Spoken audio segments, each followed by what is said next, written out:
Hello, hello. Everything working good?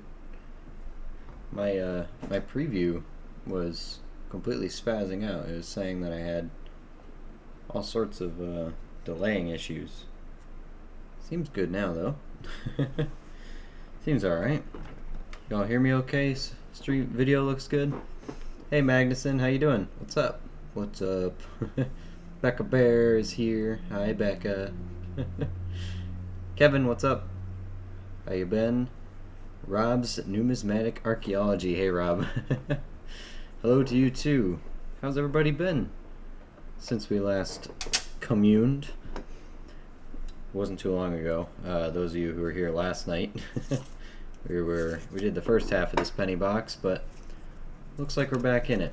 I had many choices for what to do today, but I figured we got the stacks of pennies out. We might as well keep going with it. Why not? Looking for that Indian.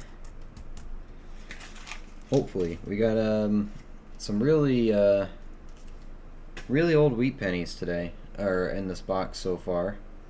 We're talking 1916, I believe, right? What is our very first one? 1919. Oh, forgot my light. Hold on. That would be helpful, Luke. Come on, there we go. 1919 Denver, and then we've had multiple of these oldies where they just keep coming. 1929 Denver. This one was a 1926 Denver. And what was this one? 1930. Lots of older stuff. It took us probably 10 wheat pennies before we got a 1950s, so we've been doing pretty good. Everything's good. Awesome. Freaking hot. Yeah, I know. I hear you. It's like 103, I think it got up to where I was. And the AC in my house doesn't work right now. My AC actually froze from being running all the time. So I have to leave it off for a little bit while it cools down. So we're running fans right now. It's not the end of the world, but it definitely doesn't. It's not fantastic. It's still miserable. But hey, what are you gonna do? What was that? That goes over here. There we go. Had a great live stream last week. Got a 1944 Philly Ware nickel. Cool. Oh, War nickel. And a 1930 Buffalo. A bunch of older stuff. That's awesome. You can't ask for much better than that. Absolutely can't. Well, we can. It's just we're often disappointed, you know. That's good. Have you been streaming much, or has it been a little bit? I haven't really seen you around too much, Rob. Not that I don't want you here now. I'm just just pointing it out. Like, man, I haven't seen him in a while. Busy with the channel. It happens. Hey Shark, how you doing? Hope everybody's doing alright in this heat. We are cooking. Cooking.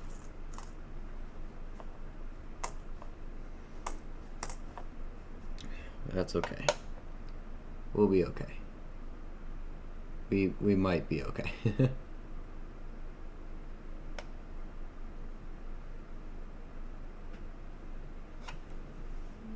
Take a look at this one. Always, I'm gonna be doubting these VDBVs for as long as I live. On the 23s.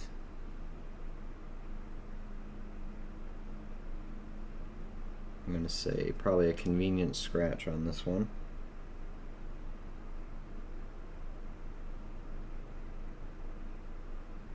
Actually, that looks pretty good. That looks more like a VDBV than the other one I found. It's not gonna let me. Yeah, you can kind of see it there.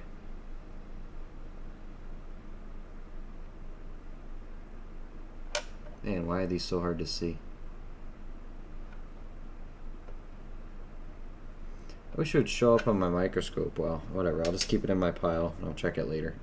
That one actually looks more like one than the other one that we thought. So, yeah, I've been busy. Had a new baby girl. Hey, congratulations. That's awesome.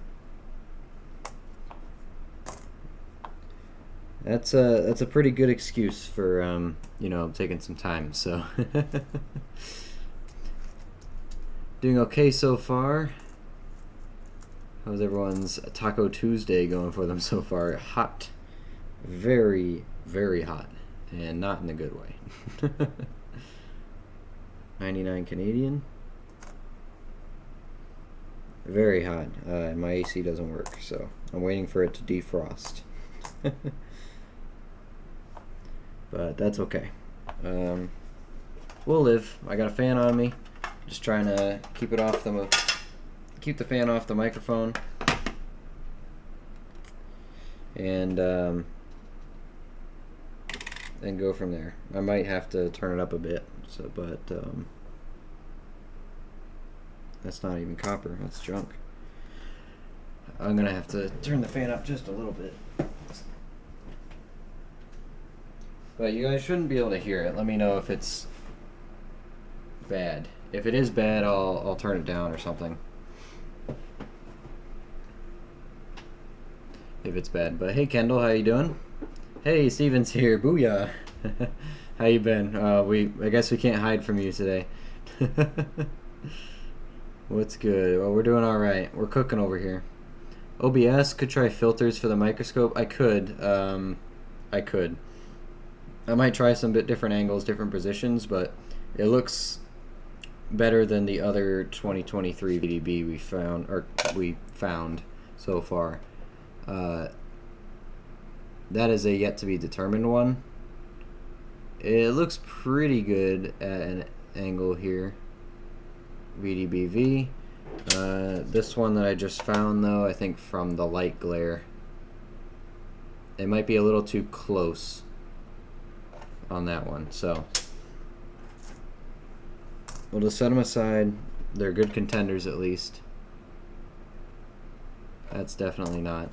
We'll set that up. We'll figure that out.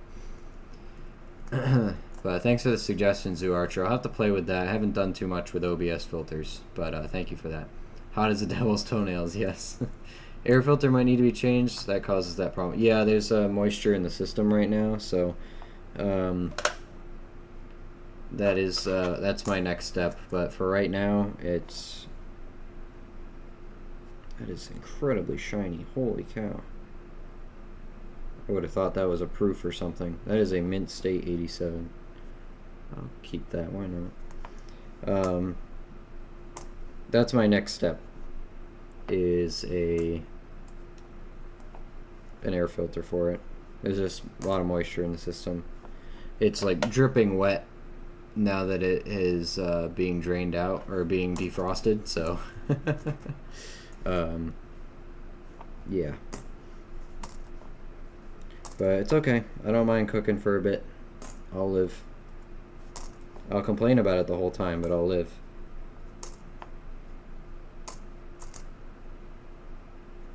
Yeah.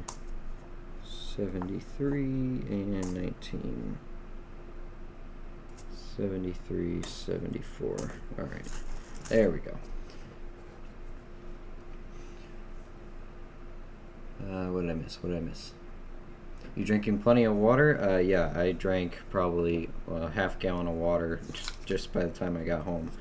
So, or like right after I got home. So, yep, we're drinking water. We got a nice tall zoni here.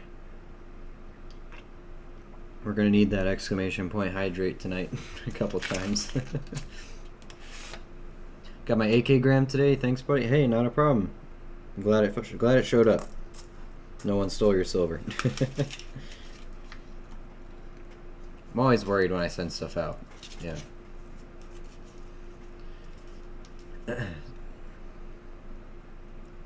Tried to slide in late last night and tricked me. Yep, we were trying to dodge you. Said my whatnot package showed up today and it really didn't, but I left you a jam up 5-star review. Oh man, yeah, it should be showing up, but Alright, that's unfortunate. We should ask Otis if he got his when he shows up. We should do that. Because it was you and Otis were the two viewers of mine that ordered stuff. Have your AC guy clean the coils inside and outside. Yeah, that's the nice part is I don't have to actually pay for this part, so.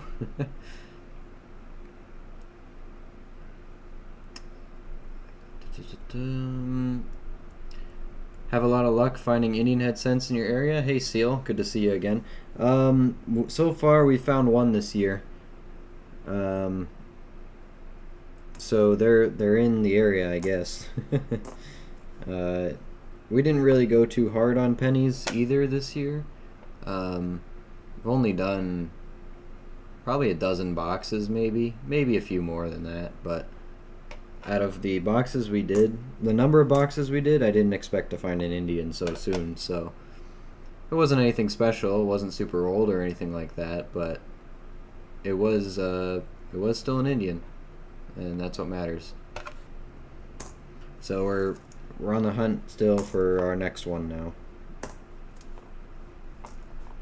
But given the age of some of these wheat pennies in here, I'm kind of hoping there will be one in here, but we all know how that goes.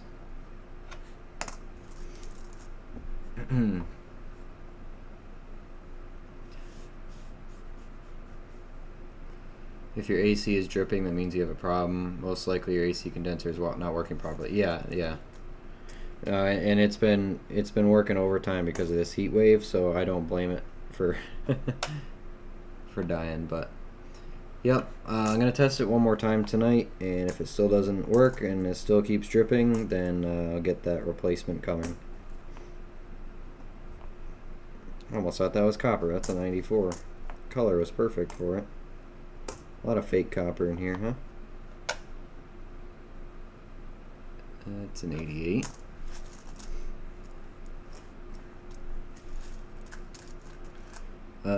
Hey Luke and company. Hey Paul, how you doing? Well, actually, I know how you're doing. You're doing fantastic because you found silver in your box. I know exactly how you're doing.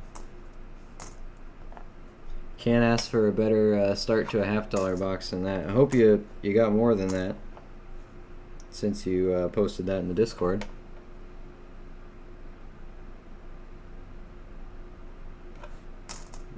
Can't see that one. It's amazing how some of these new coins you just already can't read.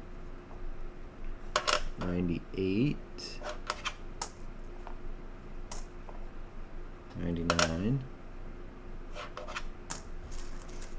$15 condenser mesh off Amazon. Save yourself the cleaning costs, self-cleaning hassle. It's a good idea. Very good idea. Yeah, I'll look into it. It's the first time I've had issues with this condenser since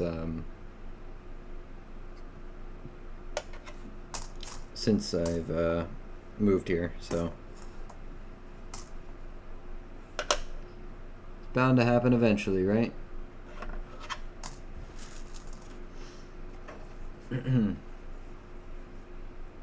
Where's my thing? There it is. My dime came in today. Hey Otis, that's awesome. I was just about to ask you that when we saw you come in here, so I'm glad it did. So we're still waiting. Steven's still waiting for his stuff, but I'm glad yours got there. So good that my whatnot stuff is making its way out. We're definitely gonna do another show soon. I have some stuff that I'm setting aside for it.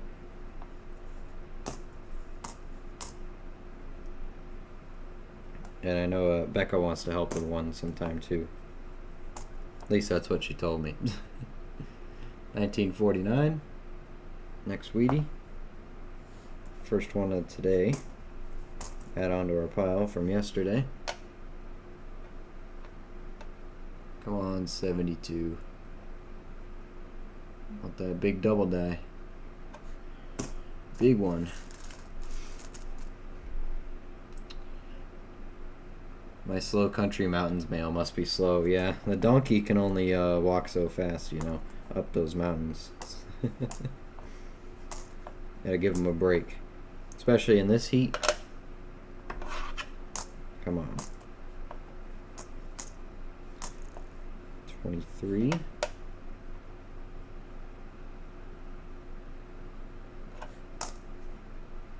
$90, $95.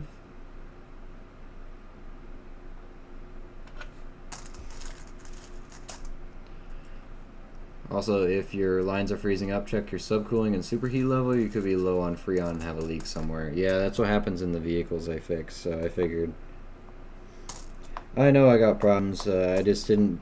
It's too hot to even bother diagnosing it right now. I'd rather just if I can be comfortable just by putting a fan on me for now. I gotta survive one more day and the heat wave will be over, so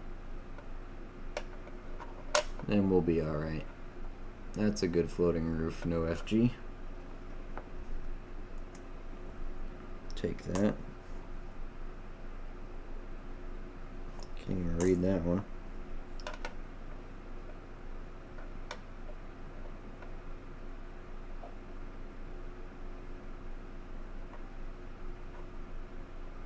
Okay.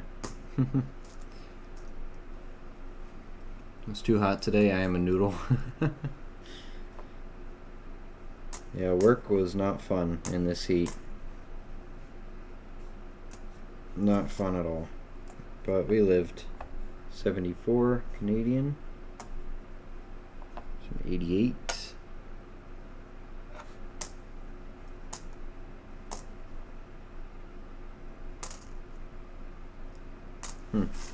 Minmark looks huge.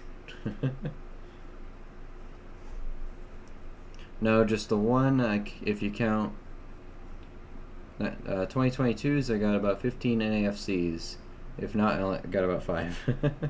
Hey, well, at least your at least the one silver you got was a 90%er. 'Cause usually, if there's one silver in a box for me, it's a 40%er.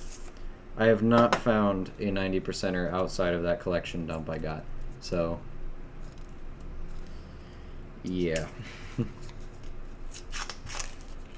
I worked outside, so when we say hot today, do we mean the same thing? No air conditioning and physical work? I worked in the non-air conditioned side of the shop today. Yes, very physical work. So not direct heat, not direct sunlight outside, you know. Not direct sun outside work, sure, but definitely still hot. The 1955, I got my hopes up. Got my hopes up. Hey, congrats on the jackpot, Littlefoot. Not bad for a $15 bet, huh? I just leave my fan on and not auto. Live in Colorado. Gets humid, dry. Keeps it from icing up here. Yeah. I didn't have it set too cold, but it was. The problem is it was on almost constantly.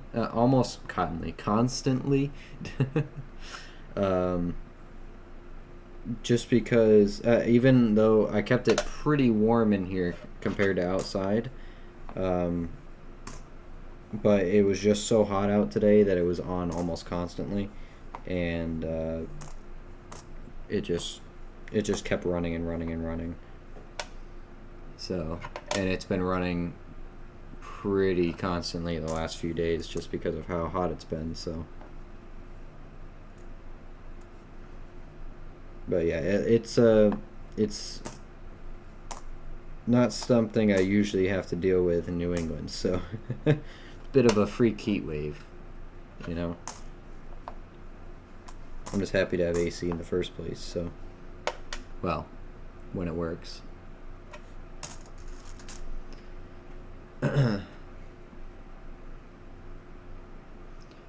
Next show, you got to start your prices at spot. Don't want to see you lose out on any money. Yeah, no, that's something I do have to do next time. Just because, you know, of the fees that, like, even though you guys pay shipping and stuff, I still get a 7% fee plus 30 cents fee. So really, I can't sell mercury diamonds for $2. They have to be, really they should be at least $4 for me to make actual spot price, right? Or $4.50, but, or $3.50, but it doesn't let you do, you know, fractional. So I gotta at least start them at $3, you know, just to get people bidding on them.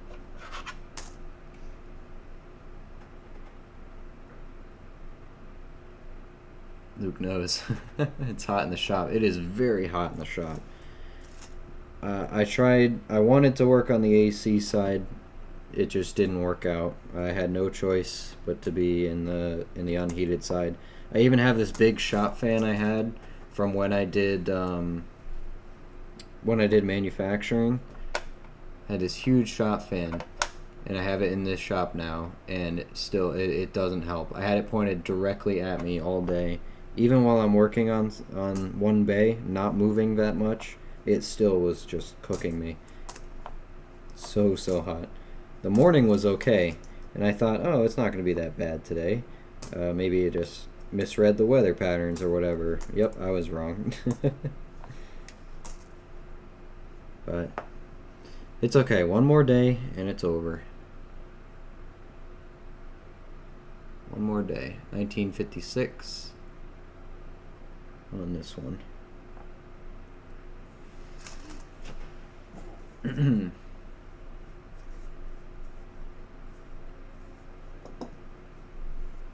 was researching what all silver was being used in and came across a strange fact. The crotch of Lululemon yoga pants has silver infused in them at Ford's antifungal and microbial properties. Really? Okay. That's where all the silver is going. Ooh. That's an old wheat penny. It's got cool colors on it, too. Yeah, that is interesting. You know, but silver's kind of playing with the idea of going down, huh? So might not. It might be okay for a bit. That dime was $8.78 with shipping and tax. Yeah, that's because it was your first and only purchase. Your next purchases would have been lower. It only does that on the first one to cover shipping costs. But yeah, next time I will be playing with reduced shipping because a lot of that stuff did. I realized after that Whatnot charged a lot more than they had to. So I will be playing with the weights a bit more and making sure that I can get it as cheap as possible for you guys next time. So just because I don't decide what the shipping's gonna be, Whatnot does it automatically. And they're like, oh, okay, so based on the weight, just to cover the whole US roughly, this is what we're going to list it at. So I might even play with the reduced shipping, because I can probably still ship them for cheaper that way. Cheaper than Whatnot thinks I can ship it for anyway. So, yeah, I'm still new to it, so I got to play around with it. Oh, speaking of old wheat pennies, this one's face up. Another 1926... Denver? Yep, 26 Denver. I think we found that one. That's a good date. Yeah, 28 million. That's a $2 wheat penny right there. Nice. We like old stuff. There's another old one in here. I might date guess that one. Looks pretty slick. Slick in a good way. 2009. Loving this box. Really like the stuff that's been coming out of it. Today I missed out on a whole lot of silver dimes, 1954s and 1959s, at least 3 rolls, all new. Lady at the bank didn't know it was silver until I told her. She didn't know why Coinstar was not taking it.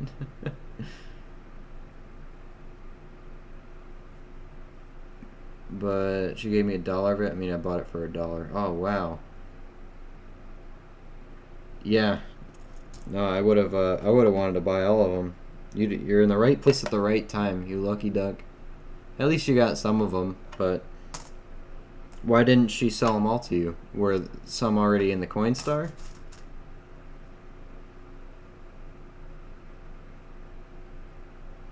My $1 nickel was $5.47 with shipping. Yeah, exactly. No, next time I'll do reduced shipping. But also that's the first purchase. The next one should have been like a couple cents for it, but I'm sorry about that. But thanks for supporting the channel. I only got that $1, so actually I got 70 cents out of that. So I didn't even get the full dollar. Whatnot's just like, yeah, this one label, we'll call it $5, you know. Let's see if this is as old as I think it is. We could probably date guess that. Let's keep that one to the side here. 2000. 26 Denver is my guess then. Another 09. Nice shape. 98. Close AM 60. That is a large date. Don't want those. 2020, 82.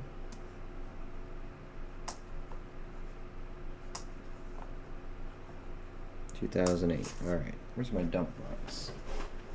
That is copper? No, not copper. This is the dump box.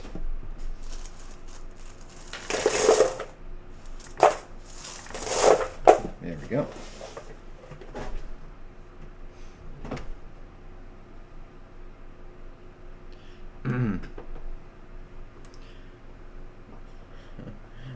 No, she wanted to keep it. It was her husband's coins. They were an older couple. Oh, okay, so you told him it was silver.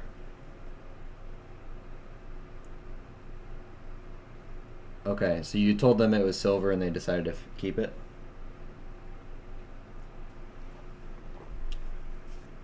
That's nice of you.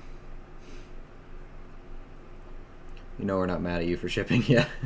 I still feel bad because you know, if you buy something for $1, I'd want you to get it for $1. But I feel the same way about stuff I buy on Whatnot, so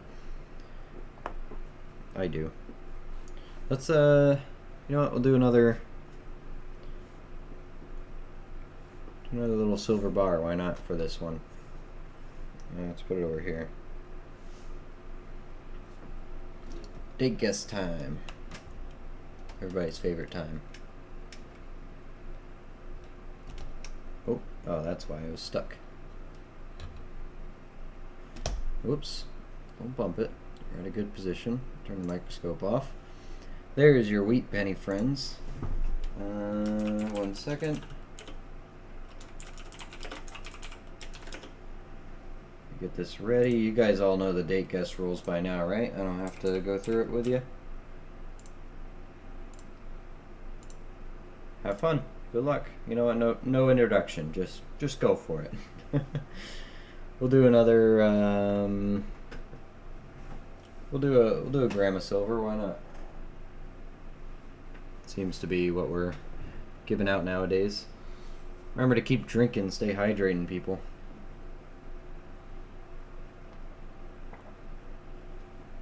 Brownie points for getting the mint mark right as well.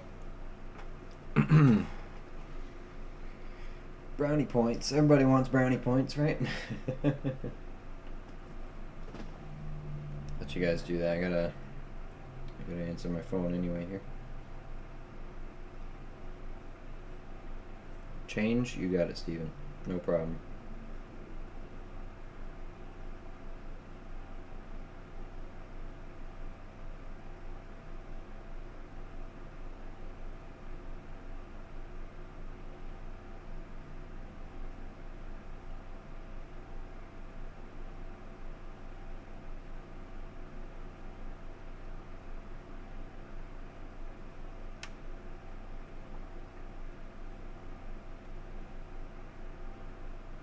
Mm-hmm.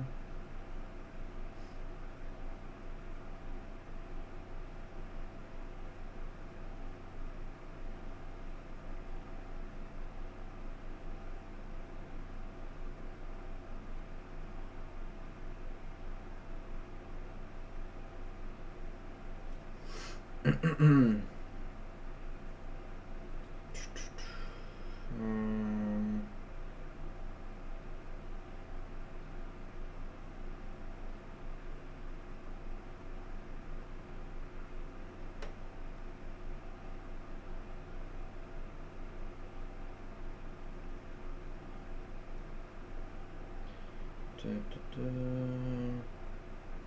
that away. Alright, you all got your guesses in? Everybody happy? Man, a lot of people in here, but no one wants to guess. Alright, I'm closing it up. Keep it exclusive. Guess is closed. Alright. We are done. Put this back up here. Get the good aerial view. Alright. Put the little thing away. We got a bunch of guesses. Didn't see Deborah guessed it, but I do believe she's correct. How much longer before you can monetize this channel, Luke? I don't think you can monetize until 1,000.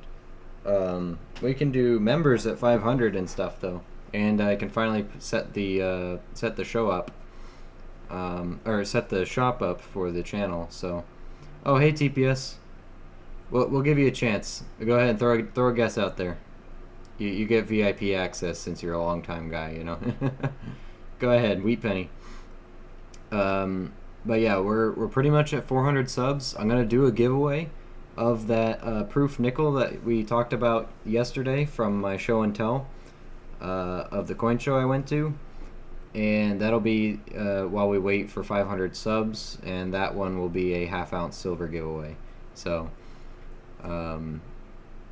we will be then we'll be at our 500 mark, and then it's just a matter of getting to 1,000. But I do have to thank you guys because I already guessed before you said hello. Oh, I'm sorry, I missed it. I missed it.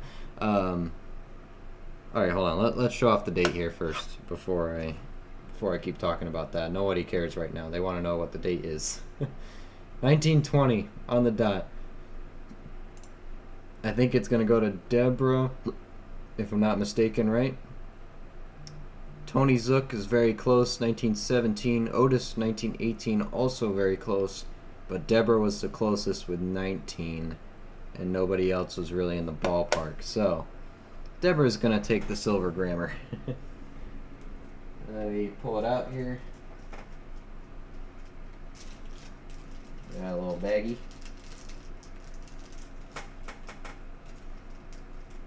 You know, I watch, you know, these guys on Whatnot and stuff. They're selling these little 1 gram silver bars for like $6 a piece, and I'm just giving them out to you guys. So. Who's the real Robin Hood here, right? Congrats, Deborah. There's your little bar. I'm writing on these now. I'm learning so I don't actually forget what goes to who. I'm learning. I'm evolving. Oh, Steve guessed 1919 also? Oh, oh, that's right, he changed it. You know what that means? It's the wheel. The wheel decides. Y'all know that. Where's the names at? Hey, High Risk, how you doing?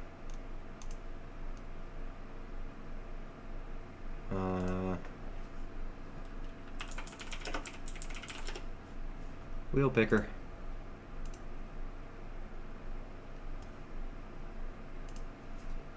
Make it fair.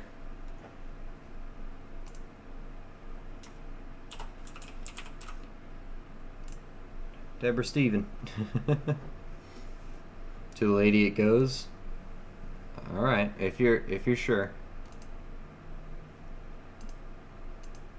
Since it was on a you did change it technically. I mean, if we want to go by that.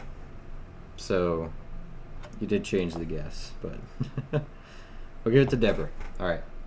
Congrats, Deborah. Thanks for being so honorable, Stephen. Next tiebreaker one goes to you, though. That's how we'll do it.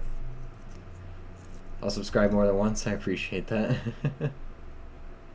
Really do. Hey, David Carlisle, what's going on? High Risk is here. David's here. Everybody's joining in. You guys just came off the back of a date guess. Sorry about that, but hey, you might get another one. You never know. We're just throwing money away nowadays, so. Who knows? Who knows? Maybe we'll have an Indian head to guess.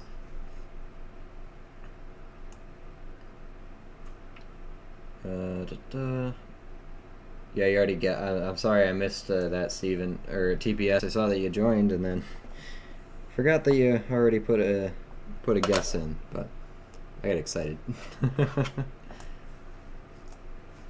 Next one. Sharon, like, yep. But yeah, we need 1,000 subs to be monetized. Again, not really pushing for it, but it would be nice to have monetization. It really would.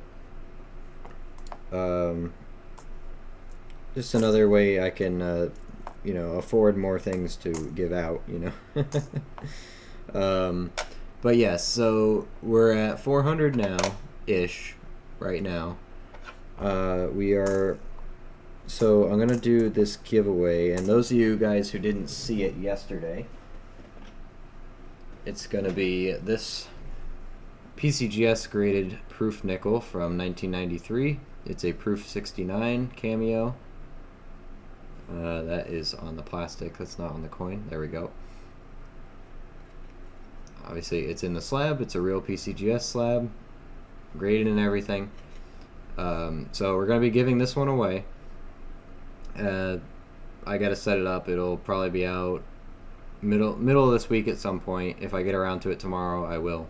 I'll get it set up and get that going. So you'll see a short on the channel, you see a video on the channel, and that will be instructions how to enter this giveaway. It'll be just like the last one at 250. So that'll be our intermediate giveaway item while we wait to get to 500 subs. So if you're interested in that, stick around on the channel. Not going to be a super expensive one because it's not really a milestone yet. It's just a giveaway. But yeah, once we hit 500, I will be able to set up the store I've been wanting to do for a long time that YouTube doesn't let me do. That way you guys get a one-stop shop, literally, for all of my equipment and stuff. So when people ask me what I'm using for books, microscopes, lights, stuff like that, we'll just have one link that people can go to. It makes it a lot easier. And then the next milestone is not until 1,000 subs, at which point you do get monetized. But I do have to say thank you to all you guys because we already have the watch hours requirement done, like for the 1,000 subs and everything. You guys just absolutely crushed the watch hours milestone. You need I think you need 3,000 for the 500 sub mark, and you need 4,000 for the 1,000 subs, and we're already over 4,000. So thank you guys for watching so much. I don't know how we get that many hours out of you guys, but I really appreciate it. I really do. So anticipate we'll be coming up on it pretty soon. I guess 1,000 by the end of the year might be a good goal. I think that's pretty reachable based on how things are going.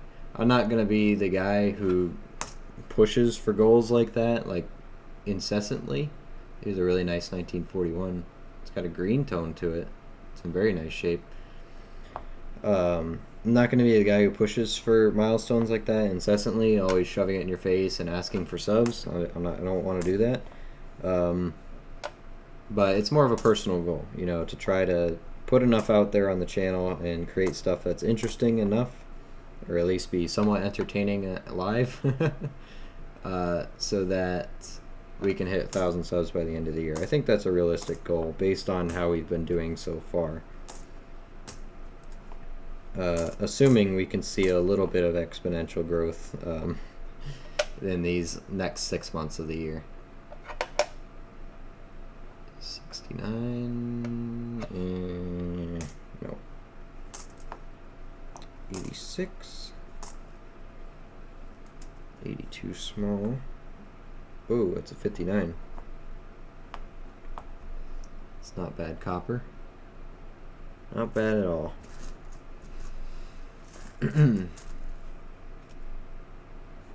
What else we got here? Awesome. Yeah, it is awesome. I really appreciate you guys. Really do. Again, I don't know where all these watch hours come from, but you guys manage it.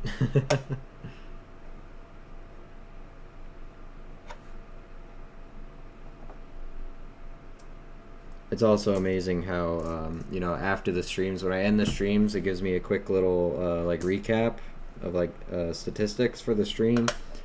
And it's always, like, anywhere from 30 to 60 watch hours. It's crazy how much people actually watch of the stream, which is encouraging. It really is.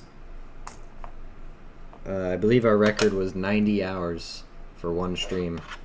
I don't remember what stream it was, but I'm sure I could find it. But it was pretty crazy. Crazy stuff.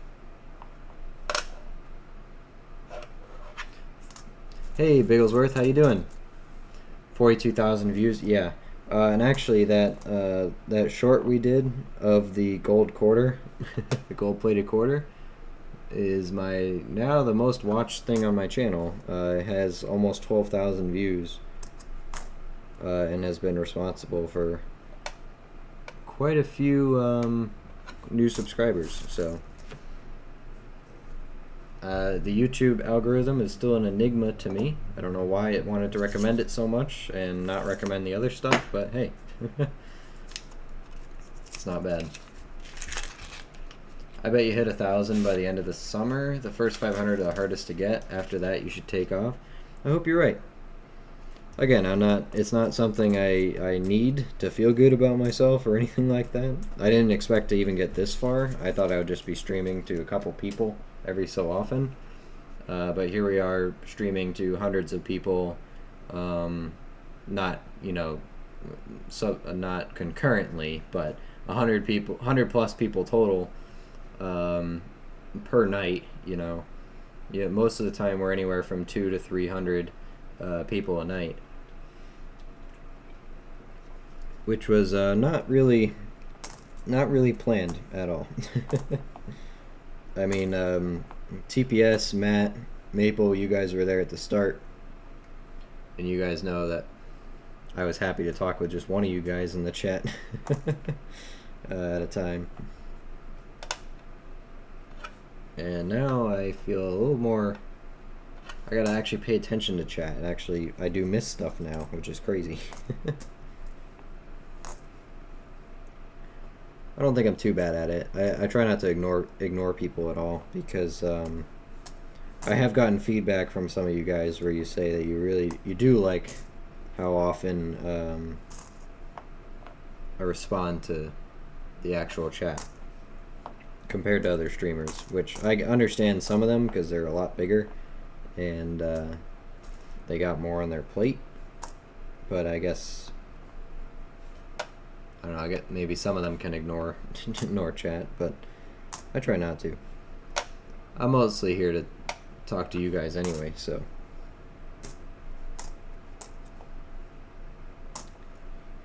Works for me. I just might miss things from time to time.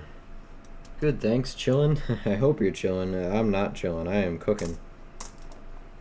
My AC doesn't work in this heat wave. So yeah, there's that. Just letting it defrost a bit more. I think the outside pipe's defrosted, but the ones inside haven't yet. I'm gonna try firing it up here again in a few minutes, just to hopefully bring the temperature down a little bit. I have to check what it is in here. I know it's in the 80s right now in here.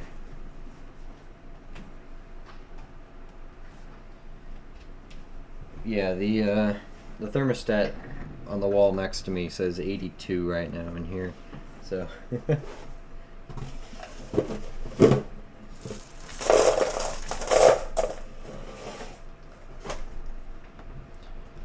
This is another reason we don't have face cam on this channel right now. It's so I can, if I really have to, if I get desperate, we can go shirtless here, and I won't have anybody falling in love with me or anything. So, which is good.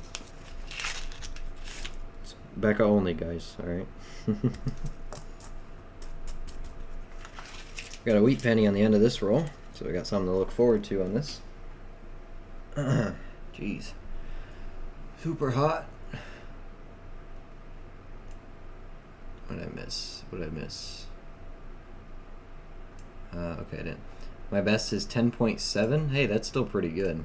I got nowhere near this much, this many views before, so.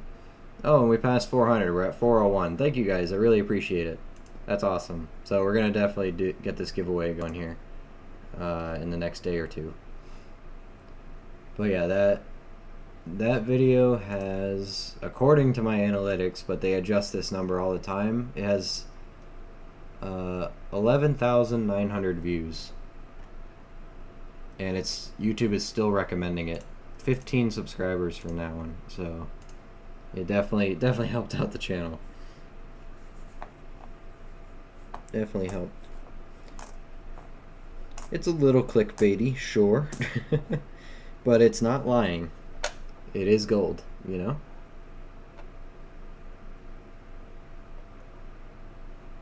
It's not lying. Mine says 81 outside. Yeah, just make that inside. It might be cooler outside than it is inside right now. It's been real hot here yesterday and today. Oh yeah, we're in a heat wave right now, so really feeling it. Work was not fun.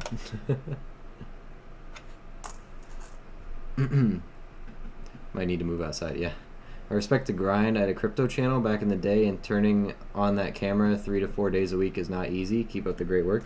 Honestly, at the beginning, I would falter a little bit. I get lazy. I'm like, I don't really want to. But that's also when no one was really watching. So it was kind of hard to convince myself to turn the camera on and just talk to myself for 3-4 hours. Now it's a lot easier because I'm actually in conversation with you guys most of the time, so makes it a lot easier. Check that one out. Don't think I can see a date. Oh, 85. I stand corrected. So it's a lot easier now. A lot of the times I just do this to wind down for the day now. I learned to be a little bit more relaxed, where I don't have to, you know, force myself through all these boxes at once, or struggle to finish one in one stream. Now I'm just, you know what, whatever we feel like doing is what we'll do. 1941 wheat penny. Sure, it's fine. If I hear a zipper, I'm out of here. No zipper. It's gym shorts anyway right now. Don't worry. And we don't usually, we try not to show off anything that doesn't, that isn't on the desk anyway, so we'll keep everything below the desk. Do the giveaway right now live, the people here.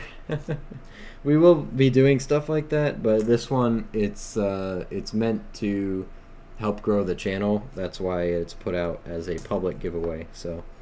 But yes, especially when we set up members and stuff, there will be giveaways and all that for those specific groups of people, and surprise giveaways that are just for video viewers of the live streams, which also are date guesses. That's kind of what those are, if you think about it.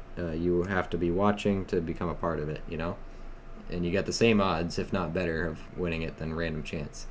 Hey Asher, just came in. What's the oldest one you found so far? Oh, I think we're at 1919 or 16, something like that. Gary Busby just subscribed. Hey, thanks Gary, I really appreciate it. Hope you enjoy your stay here. Let me check. This was the very first one we pulled out of the box. It was a 1919 Denver. I don't know if we've gotten older than that. That's a 29. 39. They've been all older though. 53, 40.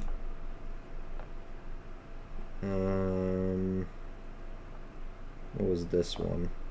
37. I know I have a 1930 in here somewhere. Try keeping the old ones near the top. I think that 19 is it. 26 Denver. 19, there's the 30. Another 26 Denver. We just pulled out a 1920. So we're staying around the 1920s mark for the age, the oldest ones. We're trying to push back a little further. We'd love to get to, we're hoping to see an Indian out of this box because, honestly, the age is there. It really is. But if not an Indian, I'm still looking for that 1909 Lincoln. Any 1909 wheat penny wouldn't be my new oldest wheat penny that I've found in circulation. Because I'm doing a book just on stuff we found in circulation. I mean, I can go out and buy every wheat penny, no problem, but this would be a bit more entertaining. We have a quiet thermal heat pump, so nice and cool at my house. Yeah, that would be nice, but mine's broken, so I'm one of the old ones he found. Yeah, we found Littlefoot today, too. He was hiding yesterday, but he came back today. 1944, that was our ender. Alright. And we still got about half the box to go, so plenty to go. We're hoping this age keeps up here. Hey, Doug. Long time no see. How you doing? I heard my dad was stealing from his job at the road department. Didn't believe it till I got home and saw all the signs. Yeah, I think that one is in the that's in the rotation for exclamation point dad joke. I love that one. It's pretty good.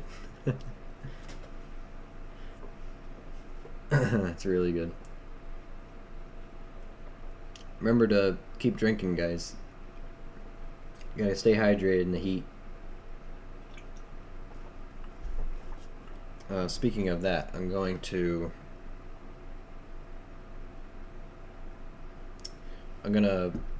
turn my AC on. We'll see if it stays cool without pouring water everywhere again. Just give me one moment. I'm going to check the utility room just to make sure it's all right.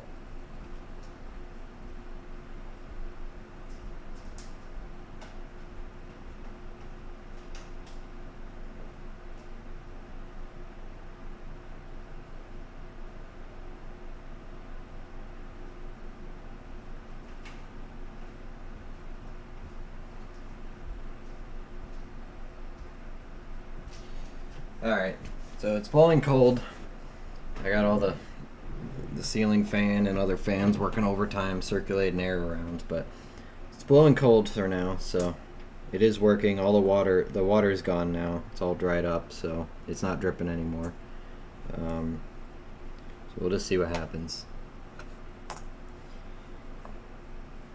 62, 88.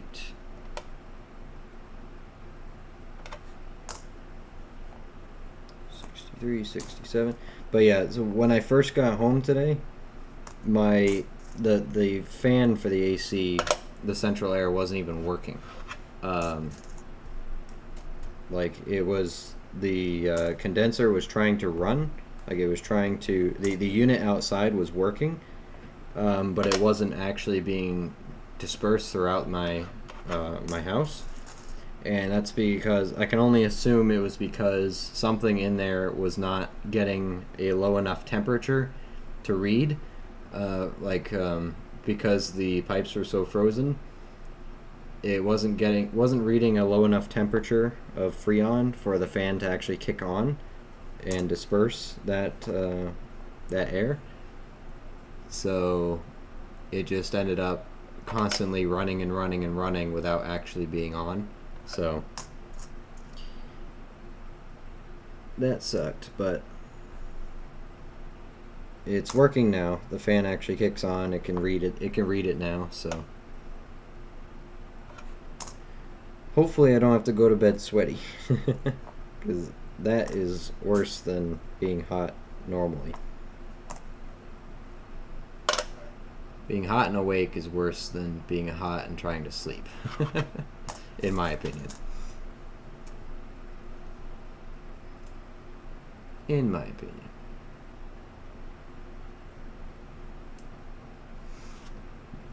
So we're still melting for now, but we'll see how the AC works in the next 30 minutes or so here. I just found a 1918 in my newest video. That was pretty cool. It's just nice finding older stuff. It really is. And you can find 1950s wheat pennies all day long, no problem. They're really not that rare in circulation. But it's when we start getting past, I'd say like past, earlier than 1940, I actually do get excited, you know? Even the 1930s stuff is still like, just proportionally you see them less than the 1950s and 40s stuff, right? So it's just nice to see old stuff. So when we're back in the teens and the 20s, that gets me excited. And actually we got 226 Denvers. That's not a bad date either. 26 Denver, 28 million mintage. It's a little bit lower. Actually, one of these was low mintage. Which one was it? It wasn't the 20. No, not the 20. 26 Denver. What was the other one? 30?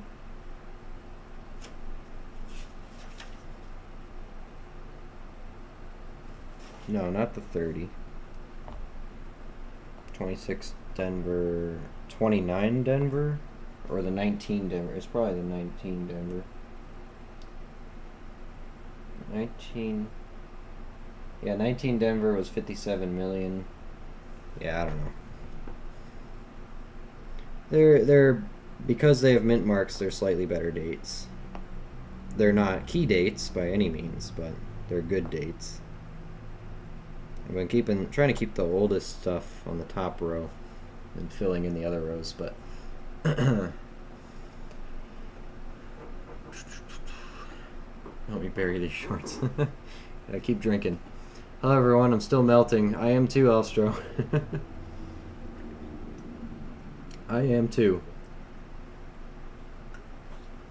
Good to see you. Good to see you, buddy.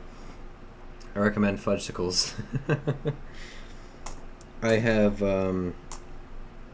my mom sent me home, you know, because where I work is very close to my parents' house, so I stop by before I go home.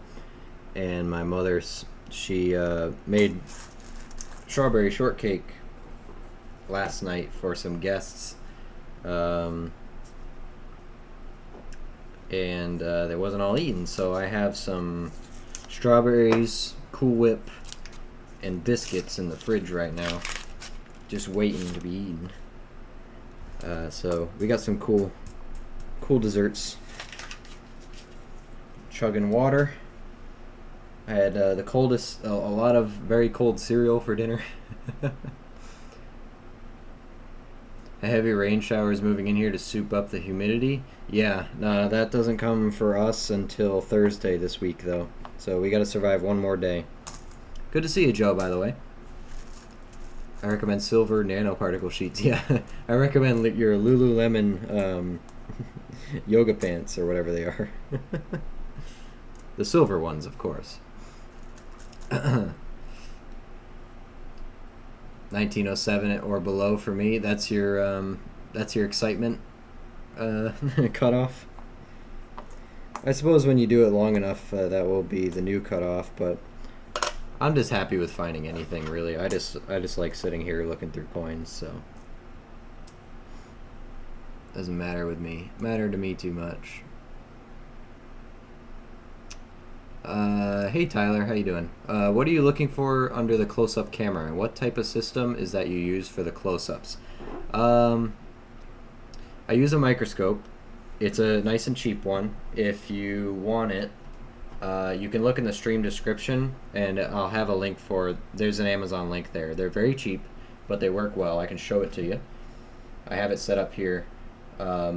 This cable connects to my PC. You don't have to use it with the PC, by the way. This is how it would normally look if you bought one. It has this HD screen. Everything works just fine on it. It all looks pretty good. You have to excuse the little bit of cutouts. My computer doesn't know what's going on when I disconnect my microscope. But you can put an SD card in these things and take pictures under the microscope. There's a focusing. This moves up and down plenty. You can also adjust the light level of the scope if you want it, whatever you're doing with it. Inexpensive, not cheap. Yes, Deborah, thank you. This was like 25 bucks or something like that, 26 maybe. The battery lasts a long time too. If you don't want to leave it plugged in, you don't have to. I plug it in because I can just connect it. You can see right here, PC camera. I can just connect it straight to the camera app on my PC, and I can put it in OBS, so that's what I'm doing here. So if you want to take a look at it, look in the stream description. There's links to all my equipment that I use. As for what I'm looking for, it depends on the year you're referring to. We're looking for a lot of stuff, but what I'll do is... sorry, let me put this camera back. What I do is, since we got some new people here in the stream, as I check stuff, I'll tell you what I'm looking for, okay? But primarily, without having to look under the scope, we're pulling out wheat pennies, and we're pulling out 2009s, Canadian, stuff like that. But I will show you, or I'll say out loud what I'm pulling out now, just to give you an idea. Sorry, I'm missing stuff. But yeah, I'll walk you through it. Thanks for the question. I appreciate it. How many boxes have you gone through? You've already found a lot of old ones. This is just one box. This is the same box. We're not even done with it. So lots of good stuff in this box. Lots of good stuff. My house is still 84 degrees. Popsicles melt before you get a half eaten. That's true. I don't own any popsicles right at the moment. So I got ice cream, but no popsicles.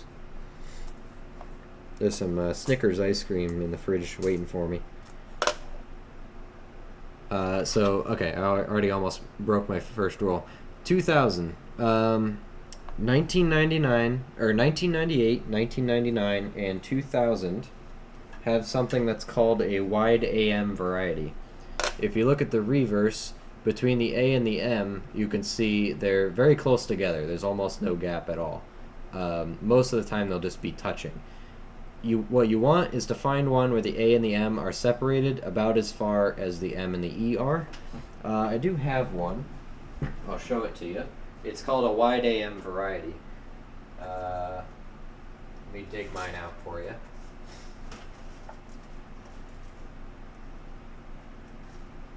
Here we go. Here is a wide AM 2000 that I found not too long ago here on the channel. So what you're looking at under the scope here is a normal one. This one's nothing special. We throw this one back. This 2000, however, if you see the gap in between the A and the M, it's the same as between the M and the E. So this is a, I believe what they did in the Philadelphia Mint.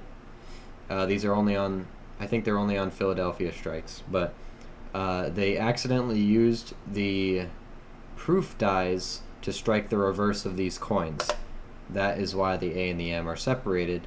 They use the proof die instead of the business strike die, or the circulation strike die. I do have to flip these, by the way.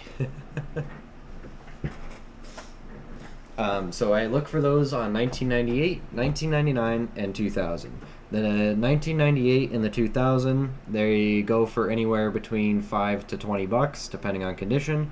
The 1998, however, is a bit more expensive. It is rarer. You're still not looking at hundreds of dollars, but you're looking at, you know, a couple dozen at least. So depending on the condition, of course. I'm an inexpensive one, not a cheap one. Yeah, inexpensive. I try to be inexpensive quality. That's what I go for. Thank you for the explanation. I appreciate it. Hey, not a problem at all. I like explaining. Hey, Matt. How you doing? Welcome, welcome. Snickers ice cream, man. That's my favorite, too. I like the ice cream bars. You know, the Snickers sticks. I like those. Hey, Luke. Hey, Zurch. How you doing? I just like calling them whams. Yeah, I'm going to call them whams, too. But for the sake of explanation, just saying a wham doesn't really help. So here's a 2000. We flip this upside down. Those are touching, we don't want them, right? I also have a cheat sheet for those of you who have been here for a while. You'll know that I made a cheat sheet a while back just some of the stuff I look for. And I used to have a little memo thing here on the stream of stuff that I look for, but if you want this information, let me know, and I think I have it in a list format somewhere. You can also join our Discord, !Discord, and there are resources there of lists and stuff that you can look for when you're hunting. 1969s, specifically the Denvers. These are on the Phillies as well. You're looking at the gap in between the roof of the Monticello building and the top area of the Monticello building. These dies got polished down to where it looks like the roof is floating. This one's partial. You can still see a bit of the stick there. Also, this FG, the designer initials, will be polished away on a good one. Other than that, it's just copper if it doesn't have either of those. Here's an example of a good one. This is a 69 Denver. You can see no attachment there, very little attachment there, and no FG at all. That one's completely polished away. I think this one was pretty good as well. That one's pretty good. A little bit of FG still there, but not too much. That's what we're looking for on the 69s. I think they also have a... you don't have to look for everything, by the way, but that's just what I look for. I think they also have a...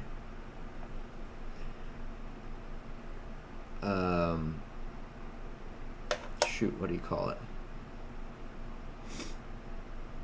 2009s, the ones with Lincoln. You're looking for an extra finger on him. Those are worth a bit of money. The 69s also have something else on them. I just keep forgetting. Holy cow, it's 10 p.m. When did this happen? Time warp. Time flies when you're having fun.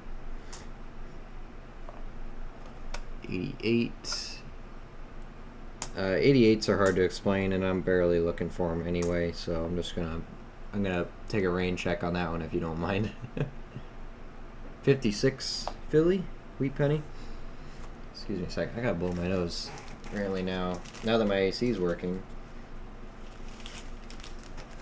gives me another problem to deal with. Excuse me for just a moment.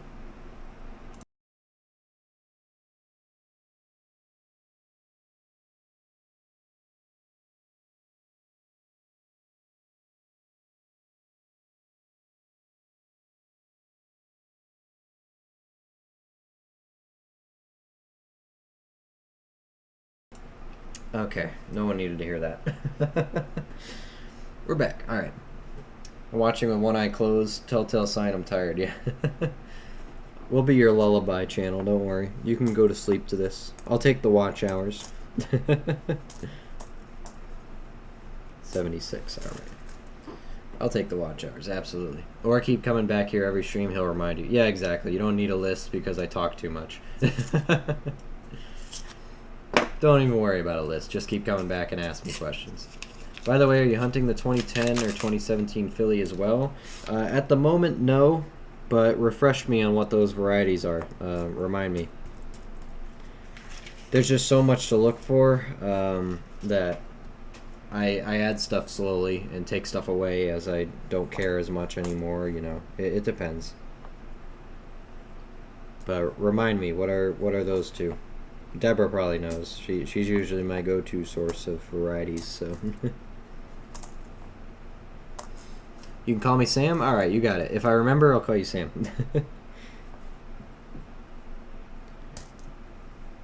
It's nothing personal, it's just I do forget stuff sometimes, so. 1945.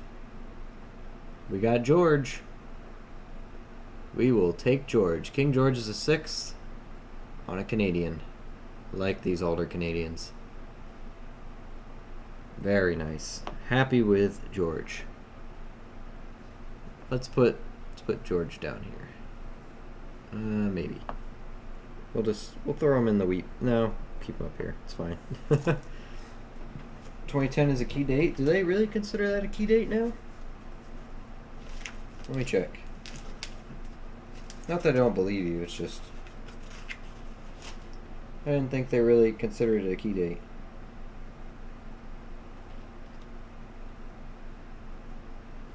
I'm seeing 1.9 billion minted. I mean, they have a 2010 satin finish. That was only what do you call it? 2010 satin was only 583,000 minted. I collect the 2009s, but not the 2010. 2010 has a 1.9 billion mintage, though. And then the Denver has another 2 billion.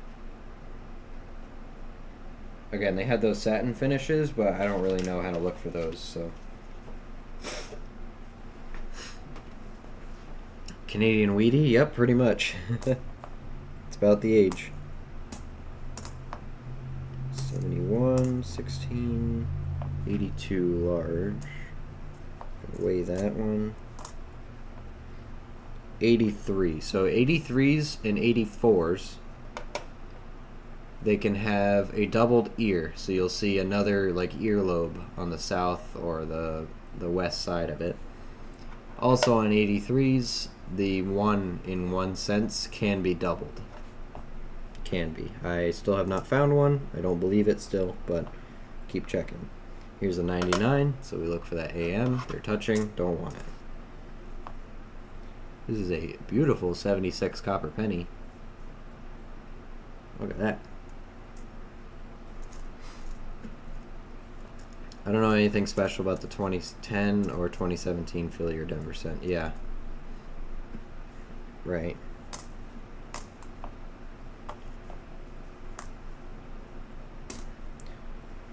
I mean, the 2009 in nickels is a key date. It's just not a key date in pennies. And when you add up all the different designs of 2009, it's not low mintage. The total is still over a billion.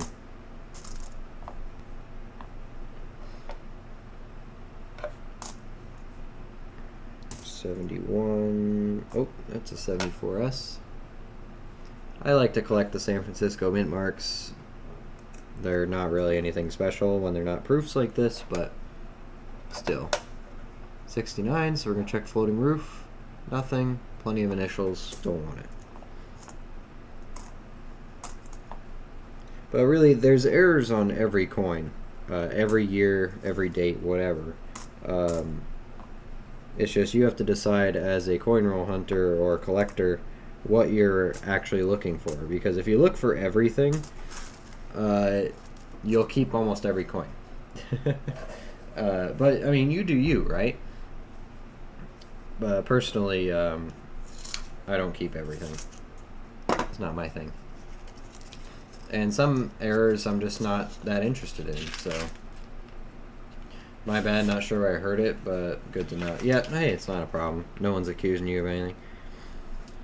But yes, the 2009, that could have been where you got the confusion from. 2009 is a key date.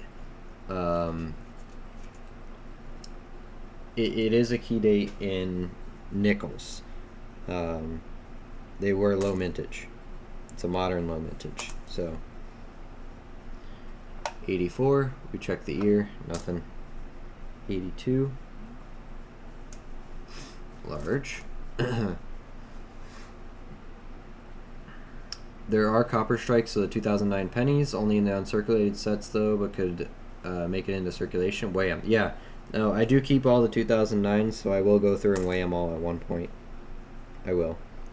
Here's a 98, pretty beat up, but we'll check it anyway. 92, so what we talked about with the wide AMs, 98, 99, 2000, where you want the A and the M to be wide. This 92, you want it to be the opposite. Normally they are wide, you want them to be touching, or very, very close. This is actually a very valuable variety too. They can be worth thousands, depending on condition. So 90, well, pretty much 100% of the time they will look exactly like this, but it's worth checking just in case. If the A and the M are much closer, almost touching, you have a very valuable penny. Do not throw it away. That's 1992, by the way. Another 69 Denver here. Pretty beat up. I don't think that's worth keeping just on condition. It is a floating roof. 2023. You see this VDB designer initials. This is a poor example because it's hard to see. But here's another 2023. See the VDB designer initials there. What you're looking for is a V after those. Another somewhat valuable, I guess is the right word, variety. Having that V after it, you can kind of see it on this one.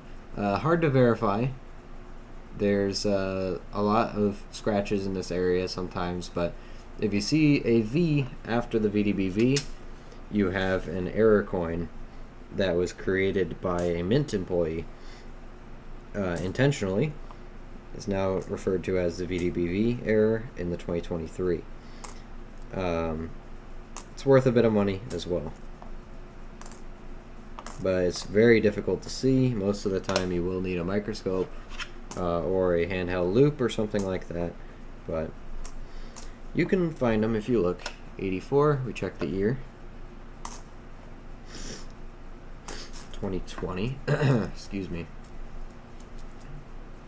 What's in the slab up there, eh? This is a 1993 San Francisco Proof 69 PCGS graded and slabbed nickel, proof nickel, the cameo. This will be a giveaway on the channel. Since we just hit 400 subs, we're going to be setting this up. So subscribe to the channel, turn notifications on if you want a chance to win the whole slabbed nickel. This is going to be an intermediate giveaway while we wait for 500 subs to give away the ½ ounce of silver for our halfway to 1,000 celebration. So if you have not subscribed to the channel and you want a chance to win that, definitely subscribe, because there will be a video out in the next day or two explaining how to enter the giveaway. There will also be a short out there explaining the same thing. So if you want a chance for that, it's just a cool slab coin. I don't have a lot of slab stuff. I'm starting to get into them. But I think it's kind of cool. It's nothing too crazy, nothing too special, but it's a neat piece, especially if you don't have many coins. It's one for the collection. 47S. Don't see San Francisco's too much on wheat pennies. Nice to see that. I don't think it's a good date. 47S. 99 million. It's a little better, not a key date though. If you get that San Francisco, you know, push it back a couple more years, it's potential to be some better dates on those. But it's cool to see a San Francisco on a wheat penny though. I don't get them all the time. Mostly Philadelphia wheat pennies here.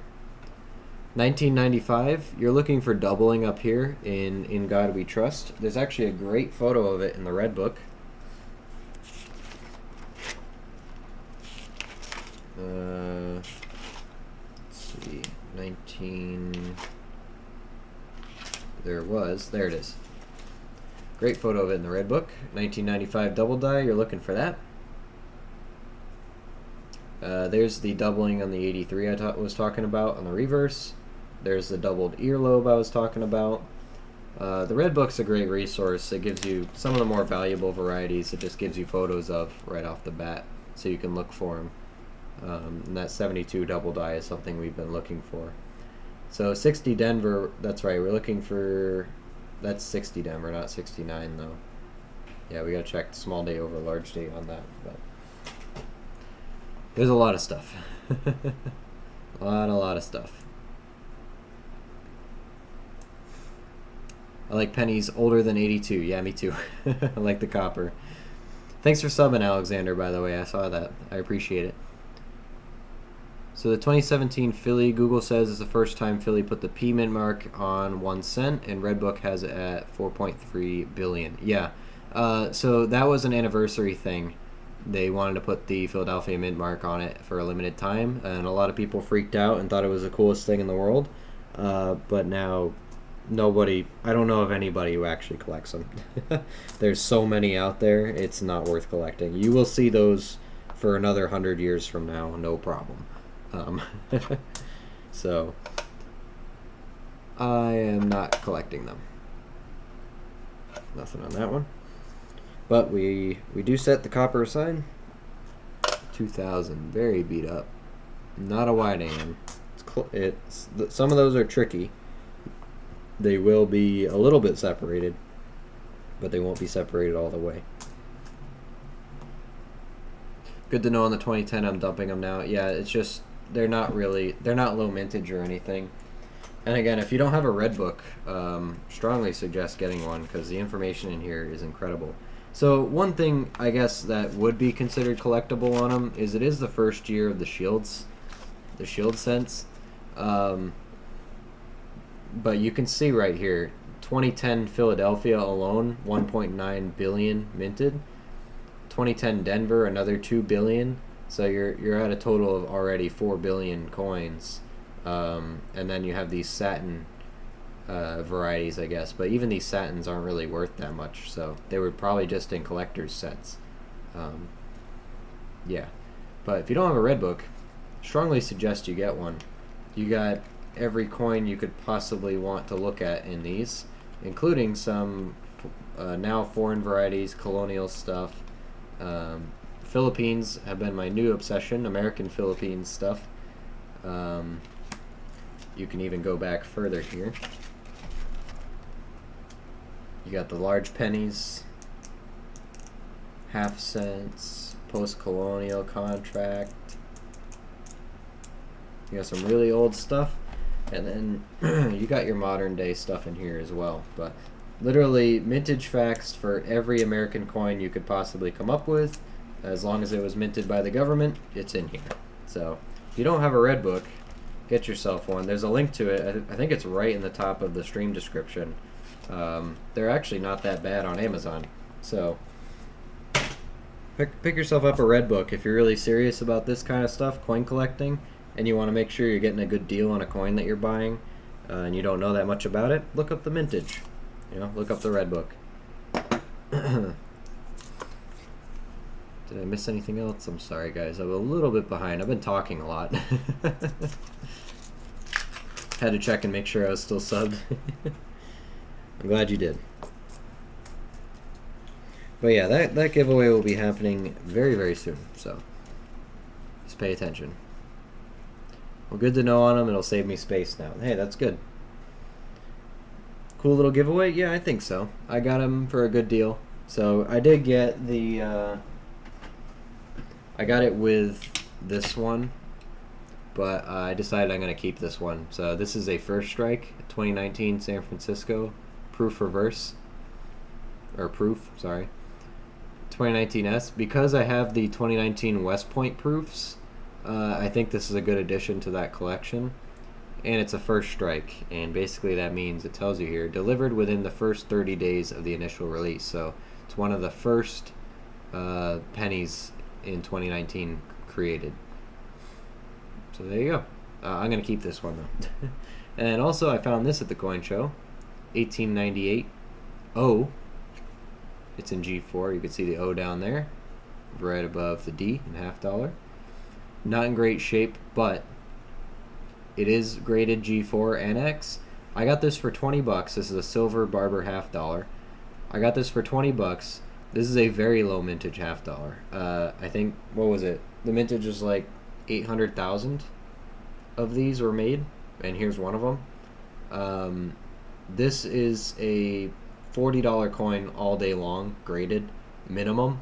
The ones on eBay have been selling from anywhere between $50 and $70 in G4, so I had to buy that. No brainer on 20 bucks. And if you guys did miss the show and tell on the stuff that I got from the coin show over the weekend, just check out last night's stream and just watch the beginning of it. It's all show and tell.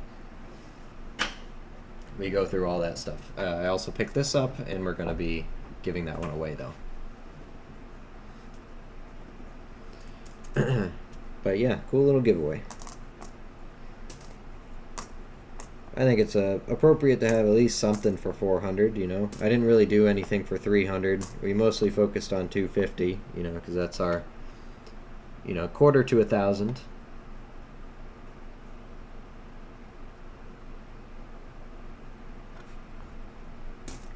too. But we got a half ounce of silver giveaway at 500 subs. At 750 it'll be 3/4 ounce of silver, and then finally at 1,000 it'll be a full ounce of silver being given away. Oddly enough, I have one in about that shape raw. I did miss it. Too hot to care about anything. Yeah, exactly. I don't have a lot of slabs in my collection. This is a nice copper 64 Denver. I don't have a lot of slabs in my collection, but I've started to develop a little bit of a taste for them, you know. So I've been picking them up when they're in bargain bins and stuff like that. Buy them cheap because I know just getting them slabbed is quite expensive. And in the case of some of these coins, it's more expensive than the coin's actually worth. But hey, you know, so if I can get them for like $5, I'm gonna buy them for $5. Here's a 23.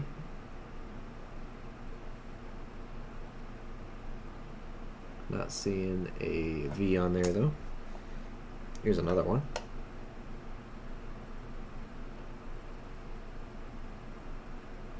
Not seeing it. Just to be sure. I'm checking with my loop. Just to be certain.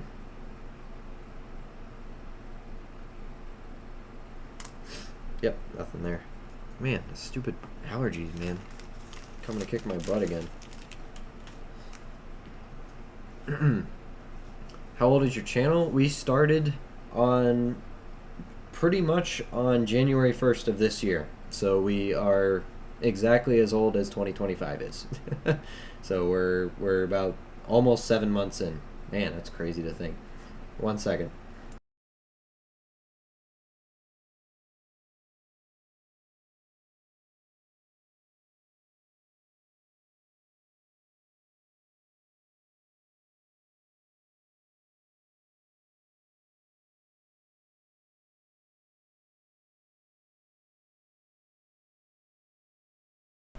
It's a little better. That's why my barber is still raw. Yeah.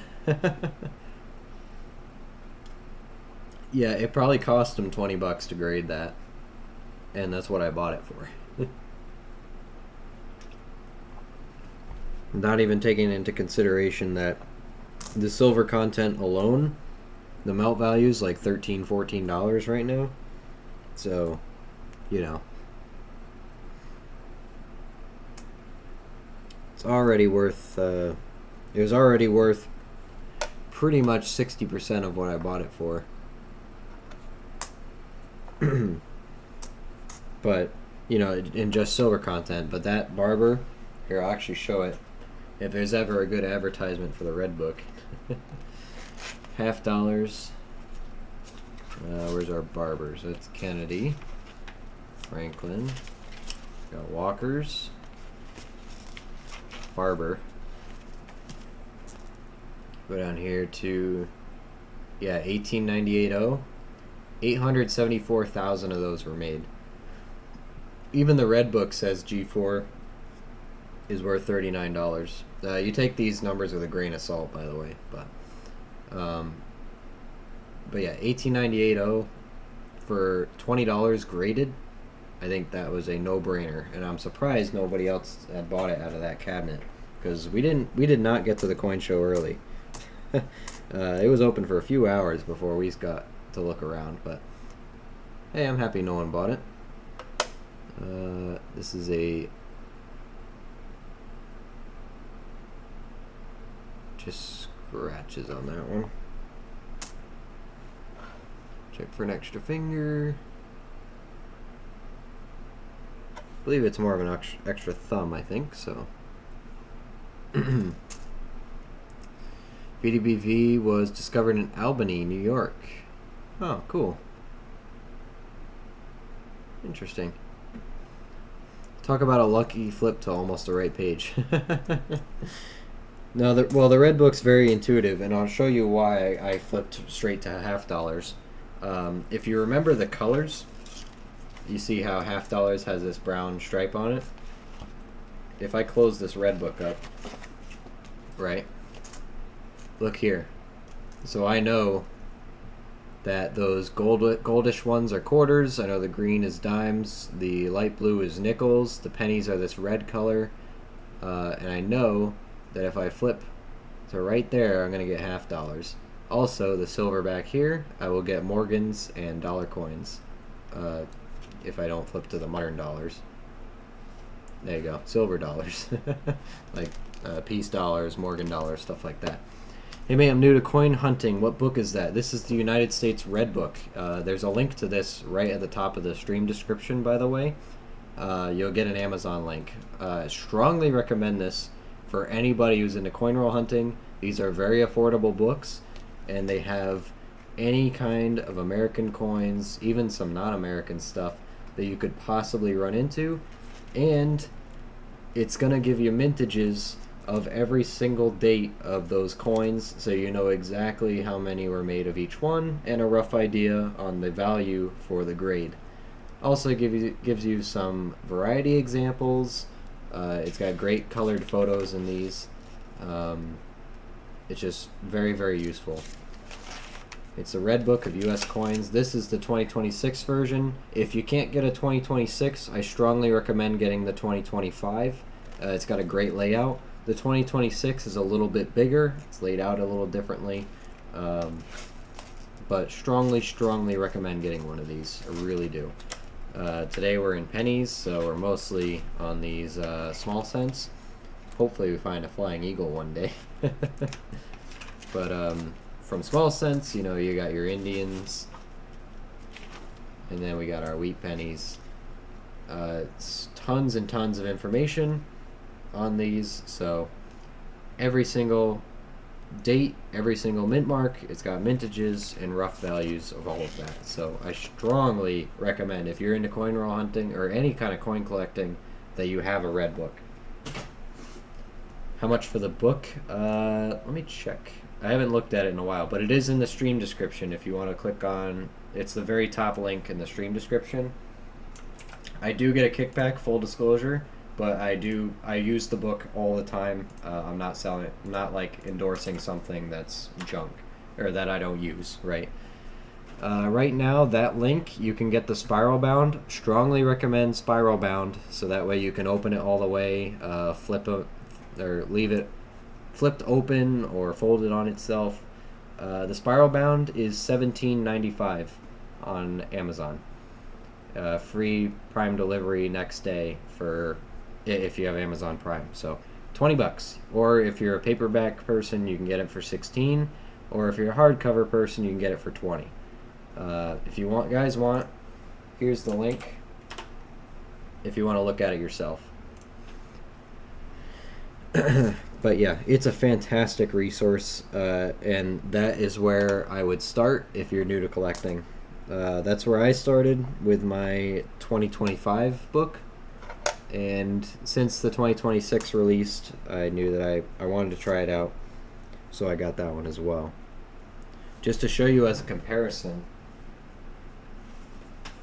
this is the 2025 book that I started with.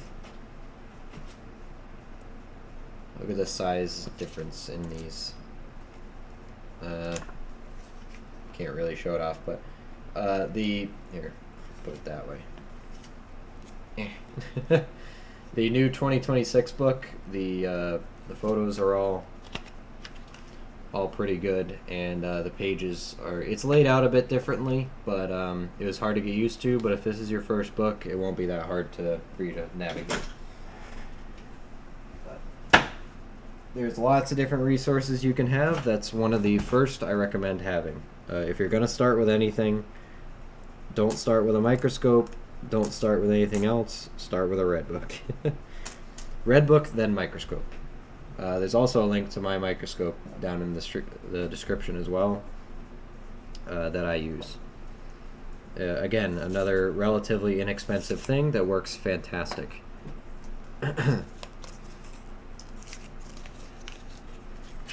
Thank you for the info. Not a problem at all. Got a nice rounded edge there. I thought maybe we'd have a Indian, but nope, just a foreign. Believe it or not, the red book itself is collectible. That is true. People like them.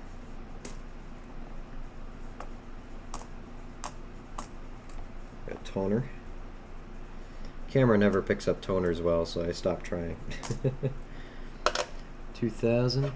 The red book will also give you an idea of some of the varieties you can be looking for. Gives you rough estimates on the value, so you can decide if it's worth looking for or not. Tons of information. When I first got my red book, I could literally just sit down and read it, cover to cover. There's so much useful information in there. And it goes a little bit into the interesting history of each coin as well. It also taught me about coins I did not even know existed, so that's how I started collecting American Philippines coins. You know, Philippine territories. Because once I saw pictures of them and I saw how beautiful they were, I just had to have them. So, also, if you're buying stuff online or at auctions or you go to coin shows, it gives you a good rough idea of what the value should be. Again, take those prices with a grain of salt. They're not always accurate, but they're close. They're pretty close. Did you look into the Morgan book yet? Morgan book. Are you? No, I didn't look it up yet. I thought you were talking about the grading book I got. I did get a grading book that has Morgans in it. I thought that's what you were referring to at first, but I remember you talking about that. I don't think I looked it up yet, though. Don't think I looked it up. I might have forgotten about it, and I apologize. 23. EDB, come on.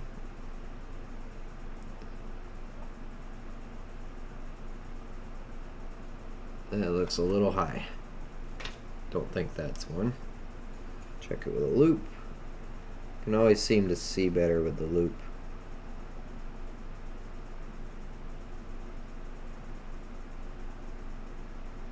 Yeah, I don't think so on that one. Shut off. There we go. 83. Check that. Check that. 2011 and 73. And then the foreign in here, 1995 Commonwealth of the Bahamas. I always like this design with the starfish and the obverse. Got the it's just a cool looking coin. Got great details in it.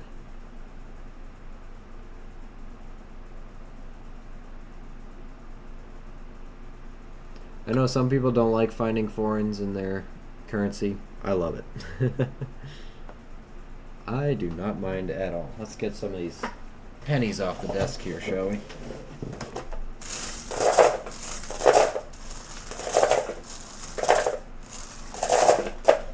There we go. That's a bit better. Alright, let's keep going.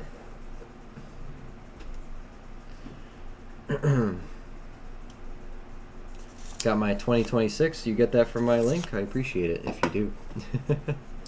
Got almost every red and blue book from 99 onward. I've been given some that are from the 70s. Hey, cool.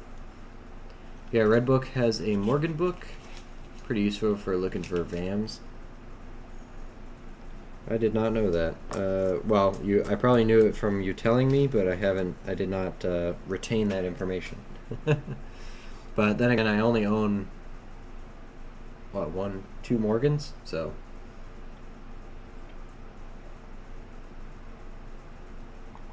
that one looks cool. Never seen that one yet.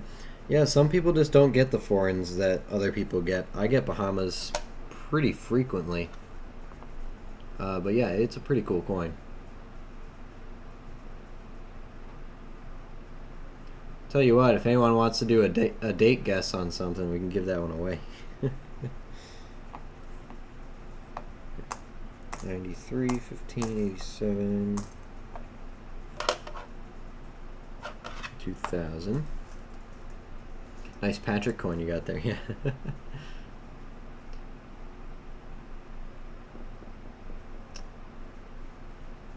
Are they copper?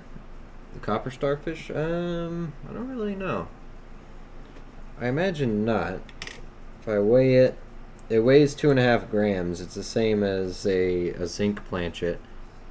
I can check New Mista on that though, just to be sure. I'm pretty confident it's not copper. It's kind of light for it too. Let's see. New Mista. It's my go-to for checking compositions. 1995 Bahamas 1 cent. Copper plated zinc.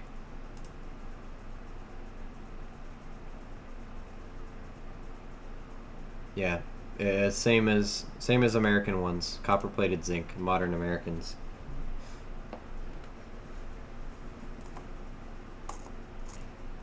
Let's see, 86, 93. Kind of falling off on the wheat pennies now.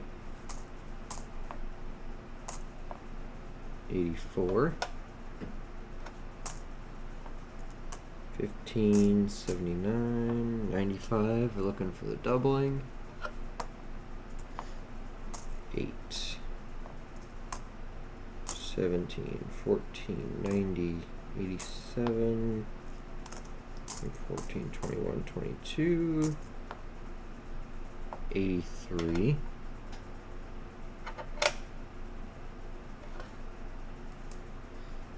7, 82, 22, 22, 10, 14, 21, 83. And there, 20, 86, 95. One of these days that'll be doubled. Oh, it was a nice 72. Not bad looking copper. Of course, it won't be doubled for us though. That would be too easy. Another 72. Still not doubled. 92. That's a wide. 99. It's got that machine doubling on it, but it's close. Don't want those. Okay.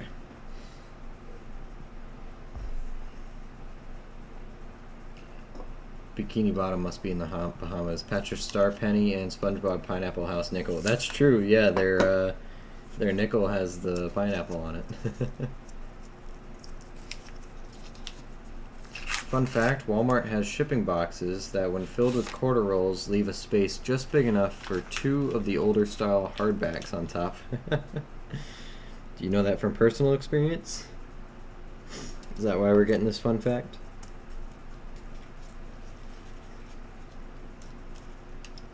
Come on, wheat pennies, where'd you go? 2023. Nothing there. 83, that's a nice one. Nothing on it.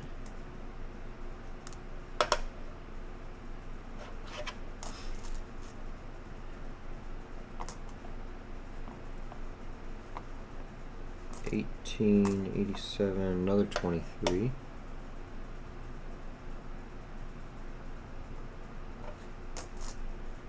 $92. It's a wide.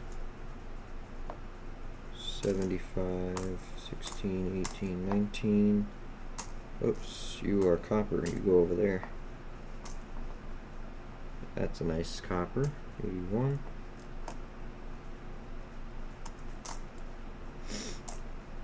70.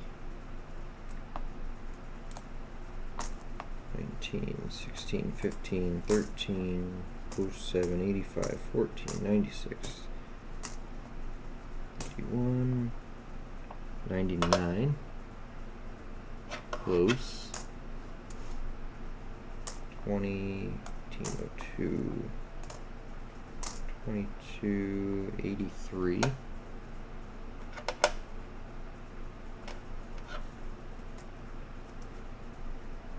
23,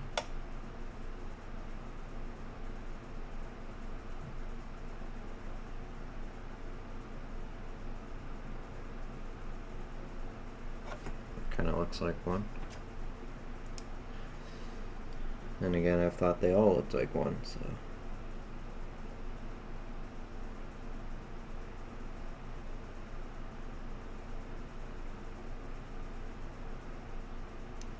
And these are tricky ones. Really tricky. For me, anyway.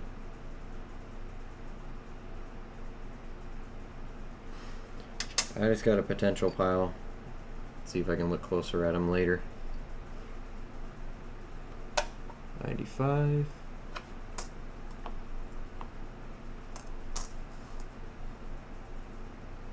89, 71, and 69 Denver. Okay. Check that one. That roof is floating. It's not great, but not awful. Not great, not terrible. Anyone watch that Chernobyl series on HBO? I really liked it. 15 Ronkin, not great, not terrible. You know, all the Ukrainian, Russian people who speak in British accents. Ignoring that fact, because I don't let that stuff bother me in shows, but I really liked it. I watched it, I think, shortly after it came out. Easily one of my favorite TV show binges. So if you haven't watched HBO's Chernobyl, it's pretty good.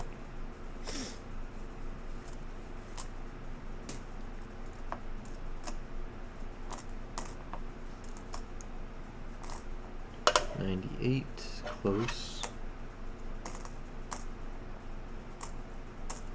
68 Denver. I also see a wheat penny in here, so back on it. 81, 62, 03, 85, 07, 19, 90, 89. Not much to check in this roll, huh? There's the wheat penny. 28. Still back there. 1928. Philly. Common one. We're kind of hoping for a mint mark on that, but hey, we'll take it. 2000. 61. Man, Magnuson, the luck is just not with you, is it? took all your dough again.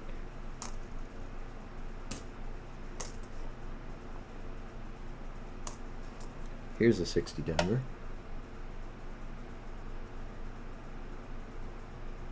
That is a large date 60 Denver, though.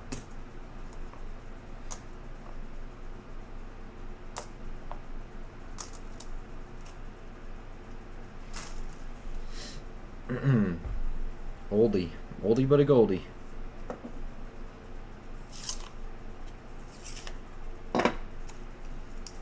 Let's see the ultimate oldie. Let's see the Indian. That's what we want.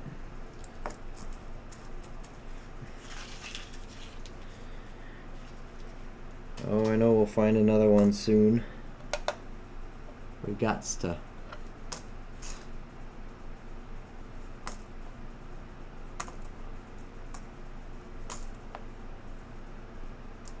It's all good. House always wins.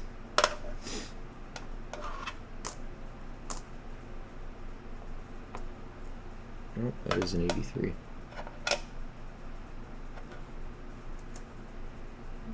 86. Here's a wheat penny. 1957. 62, 76.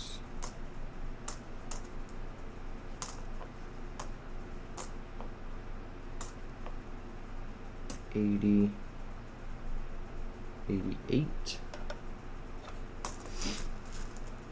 Do you switch it up between penny and nickel roll hunts? We do all denominations, really. I just don't really do dimes anymore. I just think they're kind of boring. I was gonna do nickels tonight, but decided since we had half the box of pennies done, I had my stacks already laid out here. I was just gonna finish the box off, but yes, we will probably be doing nickel boxes if I stream tomorrow and Thursday.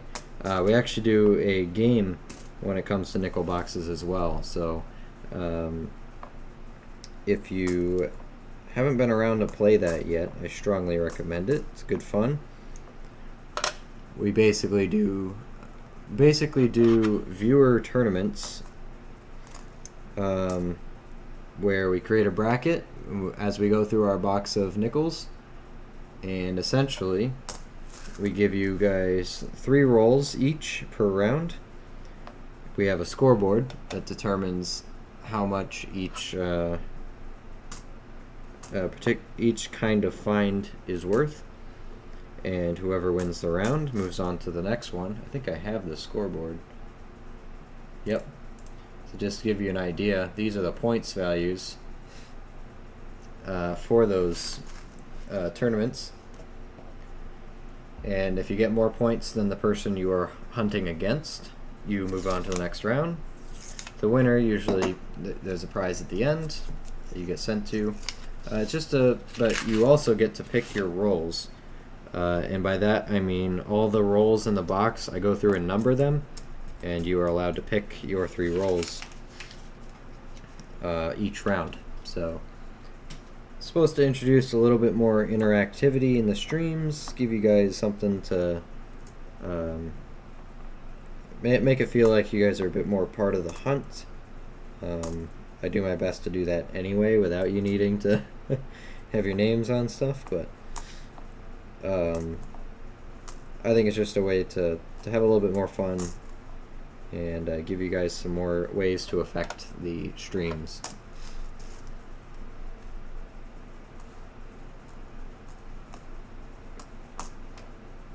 $7.92.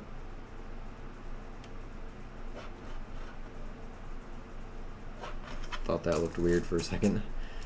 So most likely we will do at least one tomorrow. At least one box. Yeah. I don't know if you guys saw that, but this wheat penny, we got our new oldest. 1918. New oldest of the box. Not a mint mark on it. Pretty common date otherwise. You know, common except for it's old.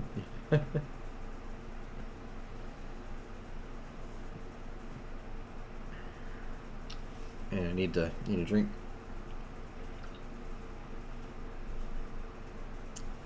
Hall of Fame and Hall of Shame top dog. Oh yeah, you are, Elstro. I believe so. I got it here. We have a bit of a... So actually, here's a good example of the bracket we did last. Sorry I can't fit it all on camera right... Actually, you know what? I can. Let me do this. Let's just do that. There you go. Fit a bit more on camera. So you can see our round 1, the 2 people who go against each other, their total points, then they move forward. Also, you get channel points just for participating in the rounds, depending on how far you get. So the last one we did, Deborah won it. The last box we did with 8 points. We also have a Hall of Fame and a Hall of Shame. So these are the high scores of the number of points people have gotten in one roll. Was it one roll? No, in their 3 rolls that they picked. Elstro is currently at the top of the Hall of Fame with 17 points. I believe he had 2 silvers in, or something like that. Or maybe that was John. John's on there twice. Joe's on there twice as well. But Elstro at the top of the Hall of Fame. He's also Elster, you're not on the top of the wall of shame, but you are tied for first with Matt. These are the lowest points per roll. Otis with the donut, the goose egg, Elster with a -1, and Matt with a -1. You can actually get negative points if you have foreigns in your roll. So we try to make it fun. We try to make a good game out of it. So if you want to play, definitely keep the notifications on for the streams, because those of you who have not played, you get priority to be in the bracket. So if you do want to play, make sure you turn the notifications on and get here right at the beginning of those nickel hunts, because that way you will get to play. You get first dibs for playing.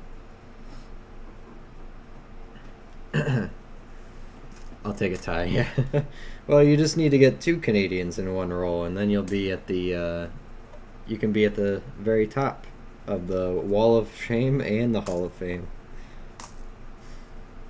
So just try to keep it make it interesting, you know. It's a little extra something for people to play with on the channel. I have a lot of fun doing it too. I like organizing it, and I like giving people the opportunity to pick their rolls out. And also, we also have a wheel set up to where if you don't want to guess your specific rolls or pick specific numbers, you can just have the wheel spin and decide for you. Let it remain up to fate, up to chance. So we get crazy. So I think pennies are one of the less interactive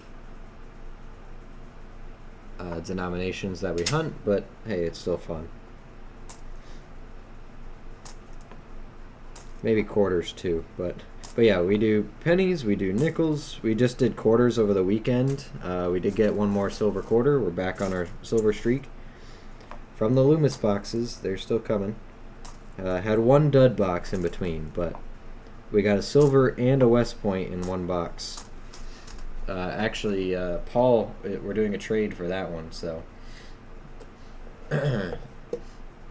I got another War in the Pacific West Point 2019. I don't need it, so I'm trading with Paul. We're on Discord there, so.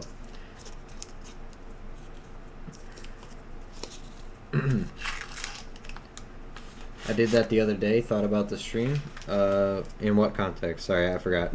Forgot what I said. There's another old wheat penny in here. Keep them coming. What made you think about the stream? I love hunting pennies. I like pennies too. I do. I got burned out with them at first because I was looking for too much stuff. Now I don't mind them though. I can get the scoreboard out of the way. There we go. Another wheat penny, looks old. 1920. Keep them coming. We like the age. Oh, speaking of age. Well, not quite, but another wheat penny, a 50S. Wheat penny, pretty beat up. What's a 50S go for? Huh. Pretty common, 118 million. I don't know if I have a 50S though. Interesting. Keep the age out here.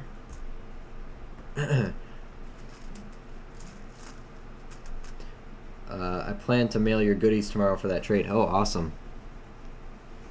Awesome, awesome. Yeah, I'm going to send yours out by the end of the week here, so they should be in transit at the same time. I should have a little bit extra time on Thursday this week. I found 2 Canadians. Oh, okay. Made you think of the stream. Killing the Wheaties? Yeah, we're not doing too bad. Honestly, this pile is great. Going real well. 95. Nothing there. We usually do pretty good on wheat pennies. I think our record was 70 in one box. Actually, no. It was the box that we had our first. Well, we found our Indian head in, our Indian penny. It was 69 wheat pennies and the Indian for 70 total oldies. By our definition of oldies, you know. Is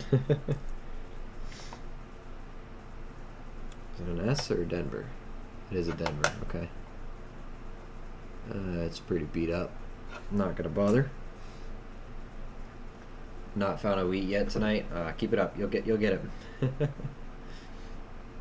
So you just get the rolls from a bank? Yeah, Tyler. You can just walk into the bank, talk to your tellers. It helps to ask politely. Just say, hey, I was wondering if you could order me a box of coins. I would like a box of pennies, nickels, quarters, whatever you want, right?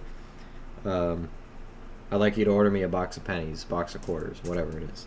And they'll say they'll either have them in the vault and you can get them that day, or they'll just ask you to come back at some point next week after the truck comes, or at whenever their delivery is, you know. Most of my banks, they have the boxes readily available, but it's not always the case. And also, it's more proper to say to not go in there and demand, 4 boxes of something. It's really, it's better to go in there and say, hey, I'd like to order so and so many boxes of so and so denomination, right? But that's it. All you have to do is ask. And if your bank should not charge you for that. If they do, time to find a new bank. I've heard some stories of some people who say that their banks are charging them for ordering boxes, which is absolutely ridiculous. My banks, they will just order them for me, and you pay face value. That's it. So pennies come in boxes of $25. You will get 50 rolls of 50 pennies. 50 cent rolls for $25. I got quite a few penny boxes stacked up. I also have plenty of nickel boxes all stacked up, ready to go for our hunts here. It's another old weedy. Look how old that one looks. I realize I pointed out, you probably can't see it from here, but dang, what? Yeah, no, we've had some good boxes. I don't remember. I wish I marked which streams those were so you can go back and find them. But really, if you want something to play in the background while you're going about your day and doing other stuff, I recommend you just go through our channel and just check out random streams, because we found some really good stuff. Just on everything we've found has been on stream. I don't do any hunting on my own or anything like that. If I'm looking through boxes, you guys are here too. So all of my finds, all the good finds, well, just everything in general is documented on video. Do I know where they all are? No. But I could find them. Look at this 84. Look at that color. Now that's a purty penny, huh? Calico. Calico rainbow is what I'd call that. That's a beauty. I do have a toner pile, by the way. I do keep nice toned pennies. It's just a cent. Why not? You know?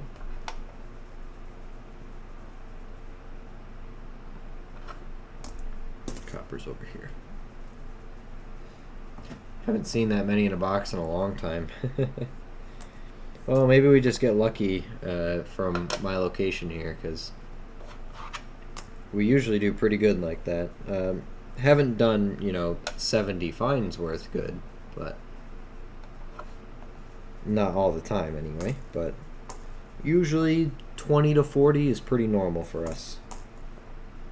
Wheat pennies, I'm talking.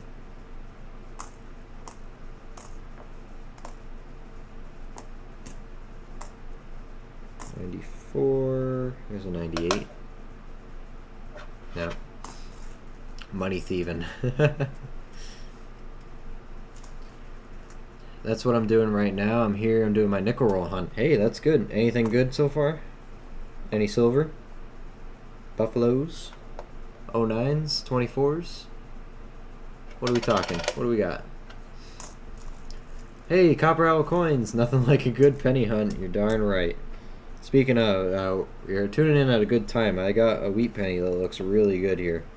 And by really good, I mean really slick, so that can only be good. How you doing? Welcome to the stream. Alright. Oh, it's two back-to-back here. Didn't even see that. Look at that one. If that's not promising, I don't know what is. Oh, yeah, there we go. 1914. New age record for this box. Keep pushing the barrier. Almost to that Indian. Man, 1914 Denver would have been a fantastic find. That's a 1.1 million minted coin. They're worth triple digits. 14S wouldn't have been bad either, but 14 Denver is a key date. That is a good penny right there. It's because Copper Owl's here. Quick, scratch a D on that. Yeah, exactly. We will take a 14 any day of the week. Let's see what this one is right underneath it. I'm guessing a bit newer. Oop, can't see it. Uh-oh.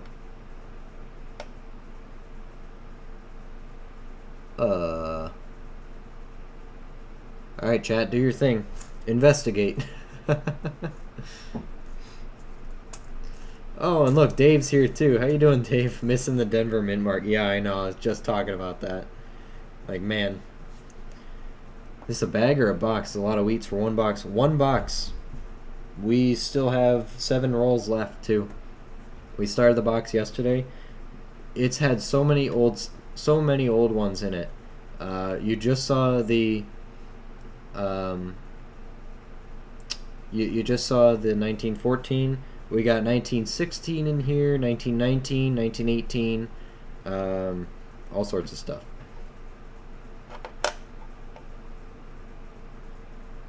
No VDB, so it's not a 1909S, guys. Well, at least not the VDB. Kind of looks like a 2 to me. Or a 4 in the third digit there. Just the 60s, 70s, and 1940 is actually my very first box. Hey, awesome. Hey, I hope you get some good silver in there. You want me to weigh it? It's a wheat penny. Love boxes like this. Yeah, this is nice. Did you say 20 to 40 wheats per box is normal for you? My average is 10 to 14. Yeah, this is actually kind of below average, but the quality is above average here, because most of my boxes that have that many wheats, most of them are 40s and 50s. The majority of this box has been 30s and under. It's actually amazing. Very first coin we pulled out, first roll, was this one, a 1919 Denver. So, it's great. I'm going to check this with a loupe, see if I can see a little bit better. Closer to Diggins numbers. Well, I'm glad to be the exception here then.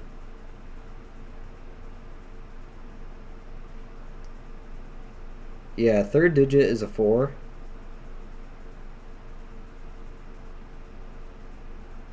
I'm thinking 1940 on this one.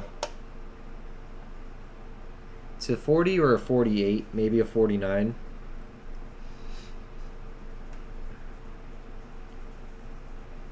We'll look more into that later. It's not going to be a key date in the 40s anyway, so that's a high numbers per box. Must be in a good area. Hey, it's New England. What can I say? I don't know. But I don't get some of the stuff that other people get across the states. So I'm still only at the one Indian. So. But to be fair, I haven't really gone through the volume required to get more than one Indian yet, so that's fair, I guess. But yeah, when we open this next roll, let's see if we see any Wheaties right off the bat. But Yeah, this has been one box so far, and I still have 7 rolls left. 82 smalls. 76. I want to live there. You don't want to live right where I am right now. The heat wave is cooking me. My AC actually was broken today, and so when I got home, it was 85 degrees in here. My AC lines actually froze because it was running so much. We do have a wheat penny right here, so luckily I was able to defrost it, and now it's running now. But oh man.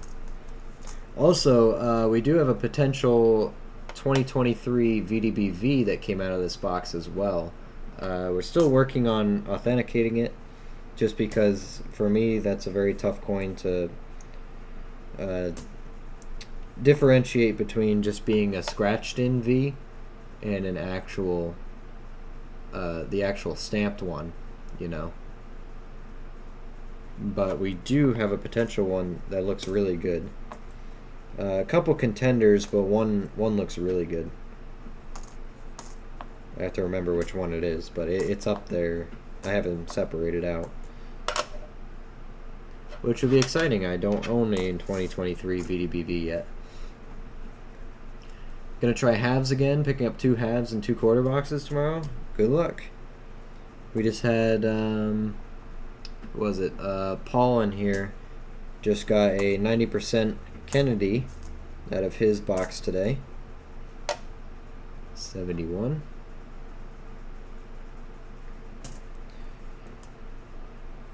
I haven't gotten $50 in a while, but I did call the bank today and ordered 2 $50 boxes, so I am going to give it another try.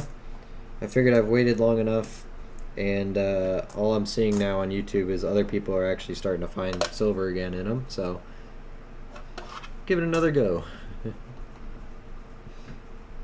Just completed my Wheat Scent album 2 weeks ago. That's awesome. Are we talking full, like, you know, 1909 SVDB, or are we just talking full date? There's a 2000. Still close. My worst box ever was only 2 Wheaties. Ouch. I have a box here that I haven't finished. Not a single copper in it so far. Not one. Gone through about 10 rolls of the 50. Not a single one. So I'm thinking that box might crush your record and have a grand total of 0 Wheaties. 94. Here's the wheat penny in this roll. 29. Actually, it doesn't look too bad. Looks a little shiny on the accents. But yeah, this is one of our higher dates we've been finding on average. So in this box, it's been great. Oh, there's another one. 1945. Keep them coming. I think we had 3 in one roll in this box. 1909 SVDB and 22 No Denver. Wow. Wow, wow. What an album. Yeah, I'm nowhere close to that. I haven't even found a 1909 Philly yet, so I'm a long way off from filling up an album. But to be fair, we've only been looking at pennies for... I've only been box hunting pennies since January, so... And we really haven't gone through that many.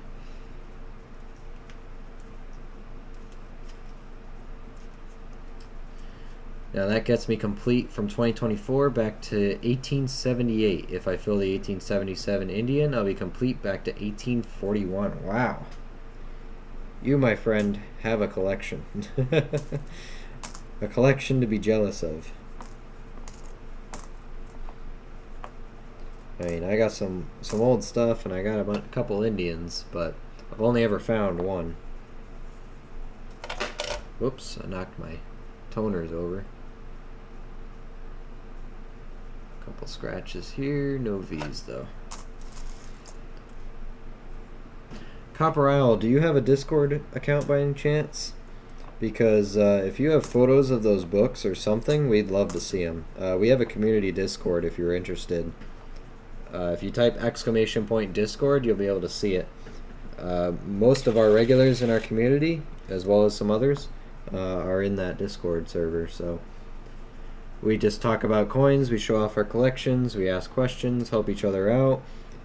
We also have a for sale and for trade section if you're looking to trade some stuff or sell some of your coins, currency, anything like that. So if you got a Discord to show that off to the server, that would be really cool, if you don't mind. Plus we got some great people in there, so I do have a Discord. Hey, that's awesome. Yeah, if you don't mind joining and going in there, just throwing it in the general or the collections tab or something. We do have quite a few tabs. We got to clean it up a little bit, but it's getting a little bit overwhelming. But we got some. There's always some interesting stuff going on in there, and usually people are talking throughout the day. So it's nice to not have to be on stream to interact with you guys. So I have an 1841 seated Liberty dime. I think my oldest coin. Says the link is invalid. Oh, okay, hold on, it's outdated. I hate how it does that. It's supposed to be a link that lasts forever, and it still doesn't do that. I set it to never expire, yet it still expires. Here, I'll give you the good one. There you go. That's a good link. And I will update the bot so that it posts a good link. Where is it? Discord. Change that one.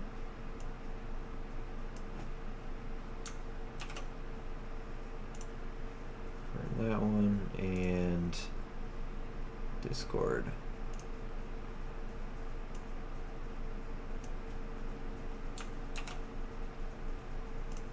Okay. They should be fixed again. I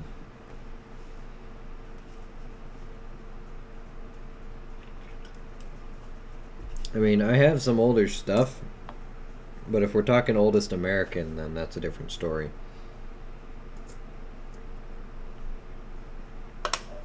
Because old American stuff is not cheap. I don't have my hands on many since I just started collecting this year. Not a bad copper, huh?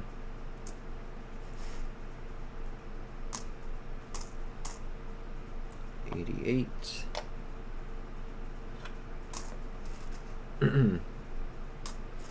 Poor invalid.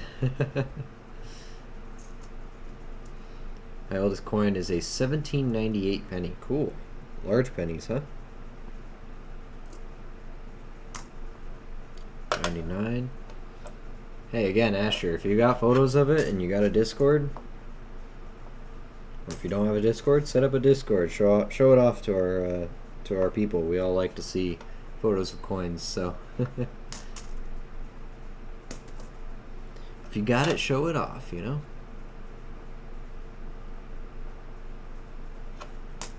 Nothing there.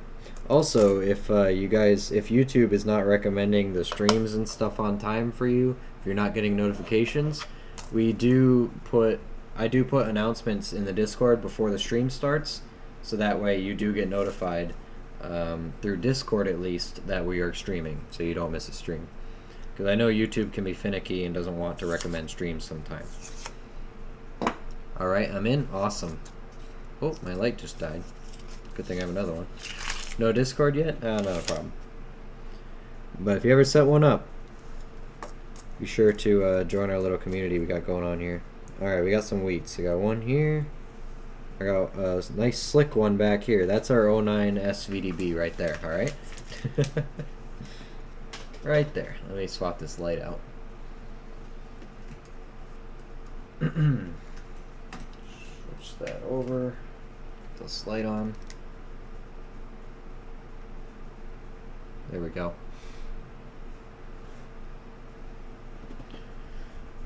Hey, Shark's back. How you doing, Shark? Beginning collectors can benefit greatly from small coin clubs. Small collections are usually economical to buy. Yeah, exactly. Exactly. I just bought my first collection the other weekend. It was very thrilling. I felt like a professional. And I got my really nice 1878. What's the first year Morgans again? I always forget. 78? That's a... Nope, not that one.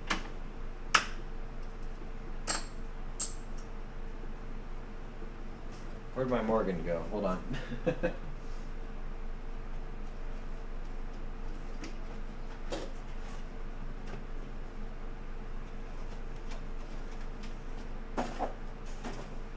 I have a very nice Morgan here somewhere. Oh, it was right in front of me.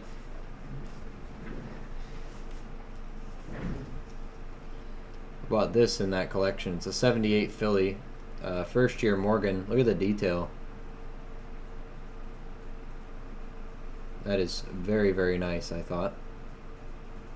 I did do the tests as much as I could. It is a real one. It is in beautiful shape.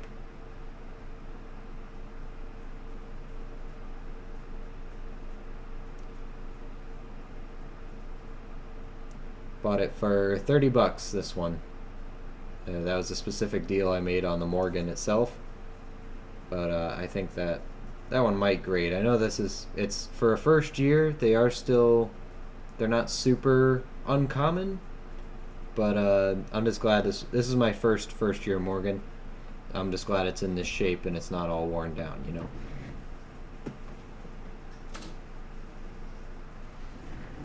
Feel free to join my Discord as well and catch one of my streams Sundays at 2 p.m. Central. Do you have a link for it, Copper? I give you permission to put it in the general chat of the Discord if you have a link for it for people to join it. We usually stream on Sundays as well. Sometimes we do, but actually haven't been lately, so maybe I can watch that one actually. Bet it's from the teens, maybe 17. You think so? All right, let's see. Coin show in Flemington, New Jersey this Sunday. Ooh. I gotta avoid coin shows for a minute. 57 Denver. That was not unexpected there. I gotta avoid coin shows for a minute. I keep spending money at them. It's weird. I mean, I turn the money into different money, but still. The problem is the new money I don't actually want to spend. I want to keep it.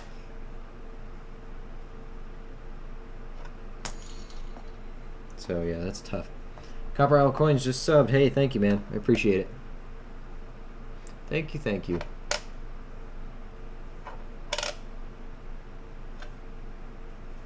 $83. I had Coin Guy imposter syndrome for years until I realized what I've accumulated. And you realize, well, maybe I am a professional collector at this point. There's another wheat penny. 3 in this roll.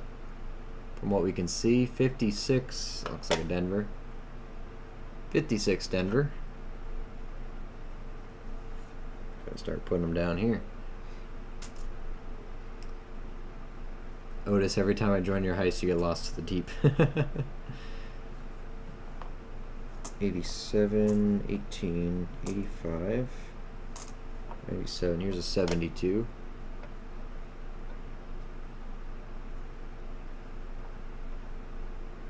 Nothing on that one. Still looking for that double die. One day. Coming up on that good wheat penny here. It looks good anyway. I think that's an 83.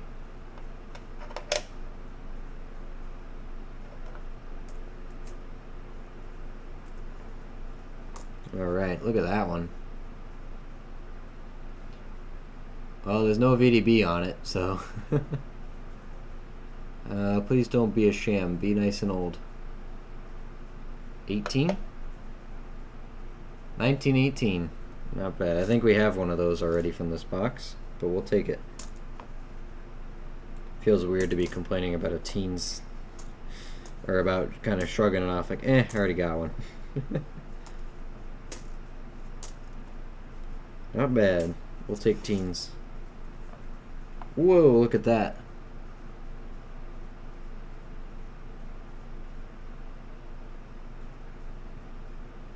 That is a 1970. That is beautiful. That is a mint state copper penny. Very square rims. Did they have San Francisco mint marks on their proofs in 73? Because I would be convinced that would be a proof. I suck at determining the copper proofs. I really do.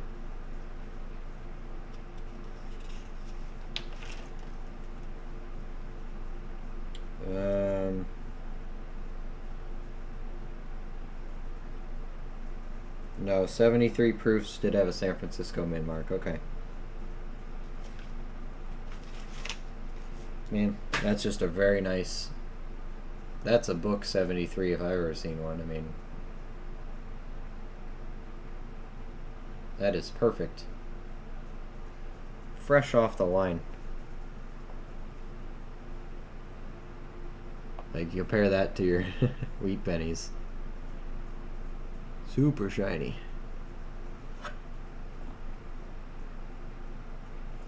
'07. Oh, that's copper. 11, 81, 19. Alright, we're down to our last 5 rolls of the box. The box just keeps on giving, though.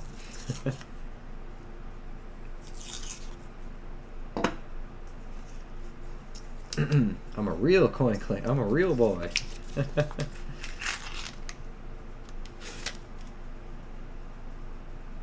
Alright, see more copper in here. It's good. Might have been a wheat penny back here. Yeah, wheat penny right there. I'll just pull it out. Ooh, it's a 55. Come on, at least give me a poor man's. No thousands of dollars today. It's alright. It's a 55 wheat penny.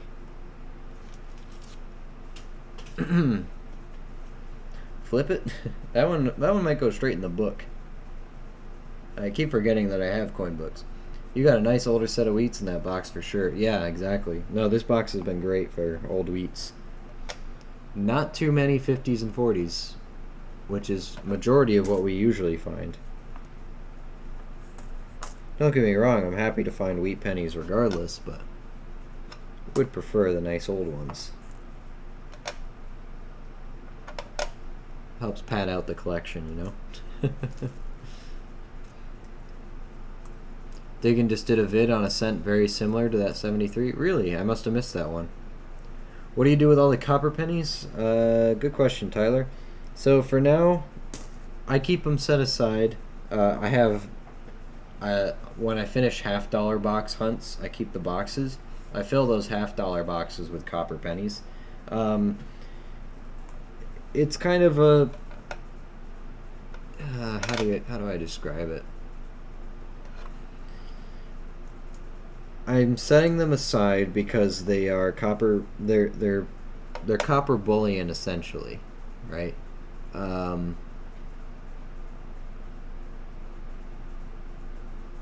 Sorry, hold on. Getting distracted. Each one of those pennies is worth 3 cents right now. For the price of copper. I don't know if it's changed recently, but general rule of thumb, 1 copper penny is worth 3 pennies in copper. So I guess really what I'm doing is I'm setting them aside until I have enough in bulk just to sell off for scrap copper price to somebody who wants to do whatever with them. I'm not going to be the guy who melts them down or anything like that. I have too much respect for currency, especially American currency, to do that. Like, for example, my silver stuff, you will never catch me melting it. Ever. I don't care how junk silver it is. If it's American currency, I am not destroying it. But whatever other people do to these copper pennies doesn't matter to me. It's kind of just a way. There's not a lot of ways to make money in pennies, really, and really, it's not really a hobby to make money anyway. But I guess I figured if I'm gonna go through these boxes anyway, and it doesn't hurt the bank account to hold on to these copper pennies for a long period of time. I might as well set them aside and then sell them as bulk copper, you know.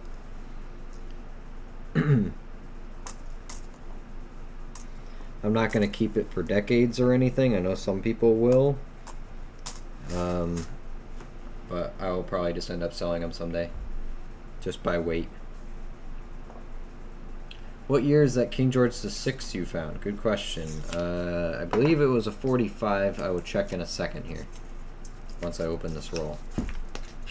Just hoarding the copper. Keep it all. Yep. I'm not the guy with the 55-gallon drums of them in my basement, but that's an old, or a scratched up Canadian at least. King George VI, it was a 1945. Yep. I have nicer ones, I have older ones, but I'm happy to see George whenever. Still waiting to find George in the nickels, though. Haven't gotten that lucky. Plenty in the pennies. Not in the nickels.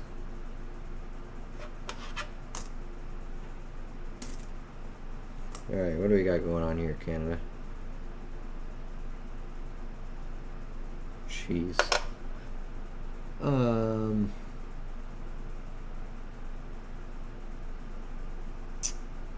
Yeah.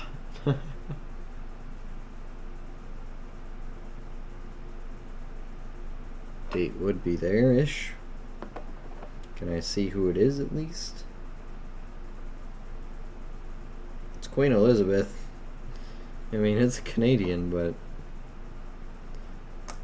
no idea what date that is. Feels like copper. It's not zinc.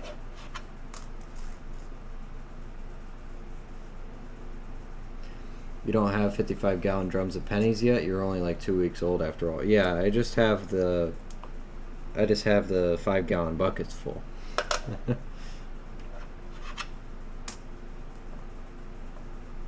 74.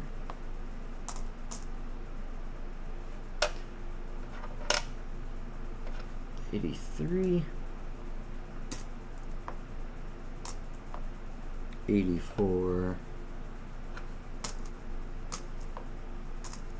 94, 03, Denver, 65, 68, 76.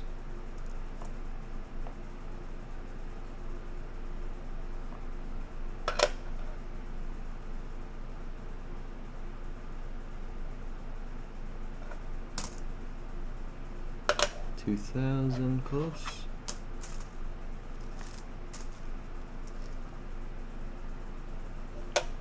$84. I have 2 full 5-gallon water jugs full of copper cents and I'm working on the 3rd. Awesome. That's what we like to hear. I mean, you know, it's when they're worth 3 times their face value. I mean, all you need is to get a box of copper pennies to make them worth $75. So it's a good way to get money back on your investment, I guess, if that's what you're into.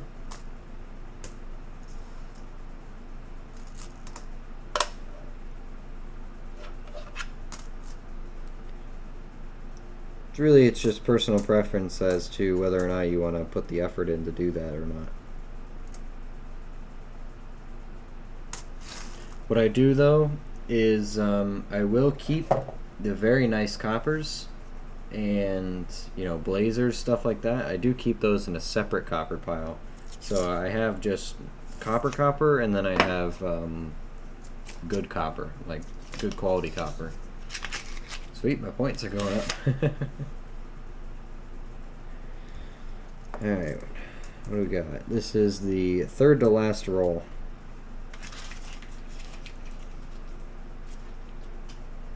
See how we do at the end here. Drop my link in the Discord as well. Awesome. I thought my 40-pound bucket was a lot.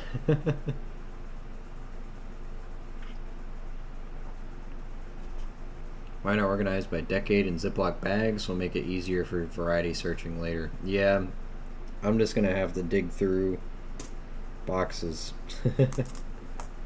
I got, right now, I think I have 3 half-dollar boxes full of copper wheat penny, or copper pennies.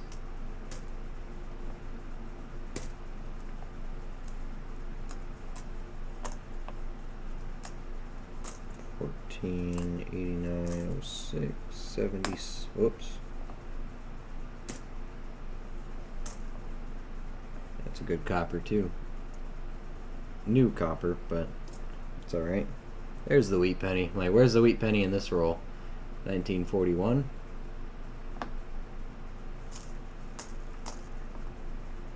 It's good. 79. 2000.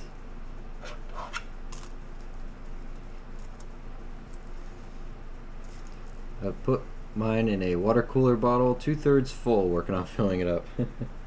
Those are big bottles, so if you're already 2/3 full, that's quite a bit. 87, there's a 69 in Denver. Back is destroyed. It's a shame, it's a good one too. Oh well. 99.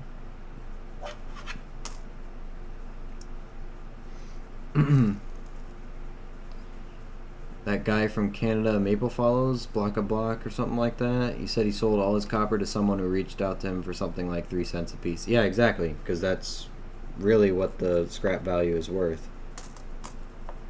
I'll show you a resource in a second to confirm it.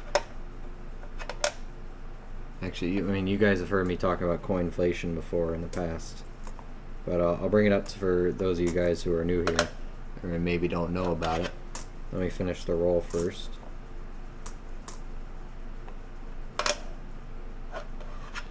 What do you do with the clad you aren't keeping? Do you have to roll them to get back to the bank? Nope. My my primary bank has coin sorting machines, so I just bring them all back in bags, dump them in, and it counts them for me. And because I am a account holder at the bank, there is no fee for me to use it, so they don't take like 5% or 10% or anything like that. It's just free. So yeah, if we go on, you guys know this is my go-to resource here. Coinflation. That's how I check my US silver coins and stuff like that. But if you go to base metal coins for the US, you got our copper cents. If we just do 1 cent, which would be 1 penny, so you got 3 grams of 3 grams of copper in it. And at $4.50 per pound, that makes them 3 cents a piece. So 95% copper, 5% zinc, and then whoops. And then for this is also how I figure out my current silver values. You can just do Washington quarters. You can do them by 1. Right now at spot, 6.51. This updates by the minute pretty much. If you want a dollar face, you expect to pay 26 times face. They got everything in here. 4 Kennedy halves would be $52. It does math pretty well. $13 for 1. That's also how I did my silver war nickels. So I actually have 2 rolls of these now. Rolls fit 40 in each. They're $81 in each roll. We filled 2 of them so far in our coin roll hunting this year, and we're about halfway through the next one. So we're making good progress. So if you guys don't have the Coinflation app, I strongly suggest it. Alright, 2 more rolls. Last 2.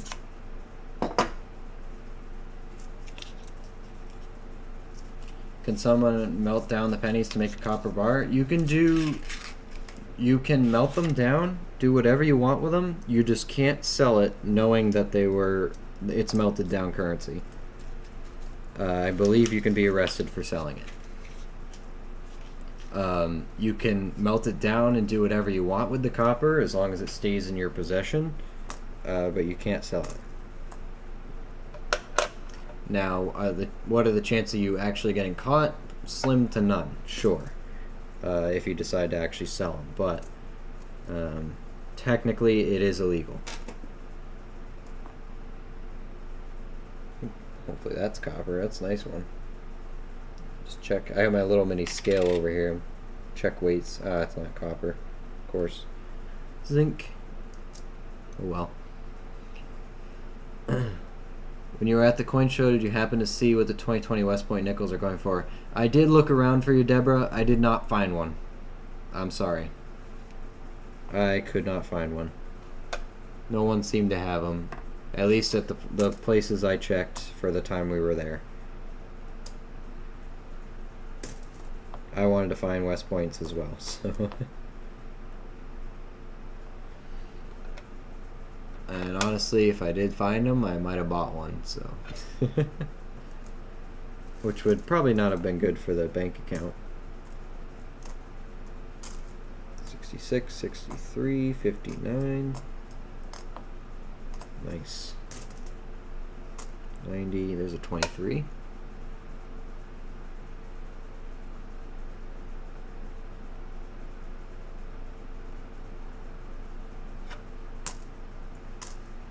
Another 23.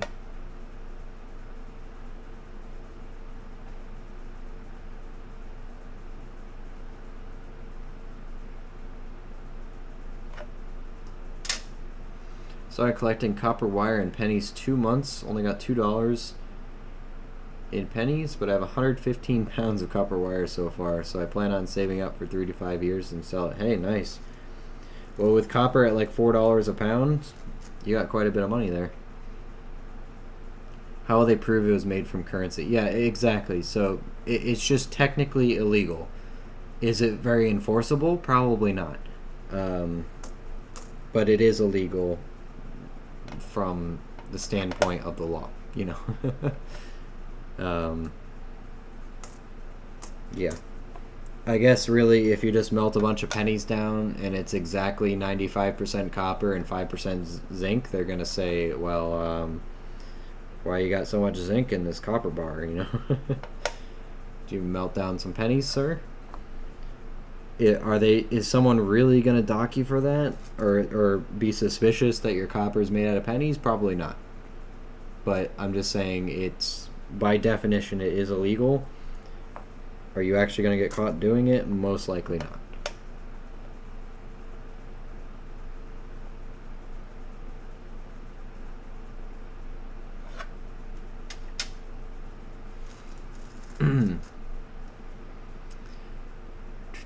Wait till they start mining and making copper in the USA. Price will jump because of American wages. Hey, there you go. That's an idea. I bought my PCGS Reverse Proof 69 2020 West Point nickel for $40 last week. I posted in the Discord. I saw it. It's beautiful and I'm jealous. It is absolutely gorgeous.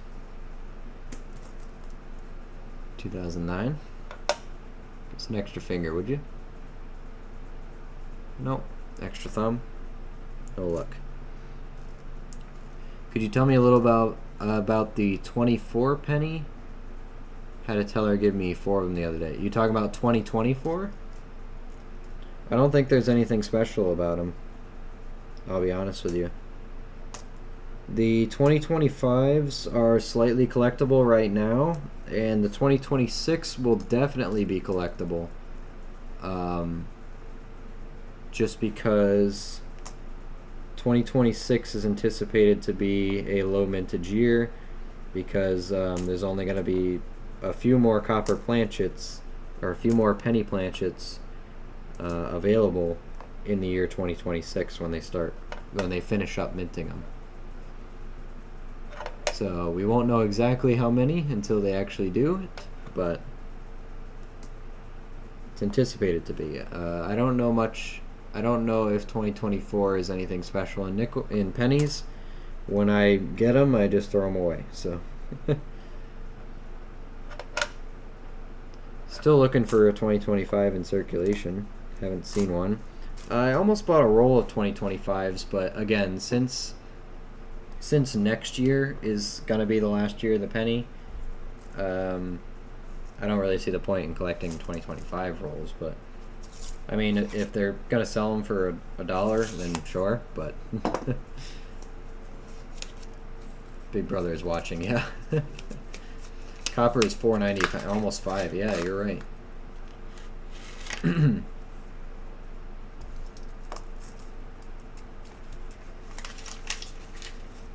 Alright, this is the last roll right here. How is this any different from those big companies melting down junk silver 90% and 40% right now and making bars? I don't know. I really don't know. I think some of it is federally, at least like in places like Canada, the metal recovery, it's federally mandated and encouraged. I really don't know if there's a loophole in the law where they can do that, but I'm fairly convinced it is technically illegal. But one reason could be, well, no, they are legal tender. I was gonna say if they're discontinued,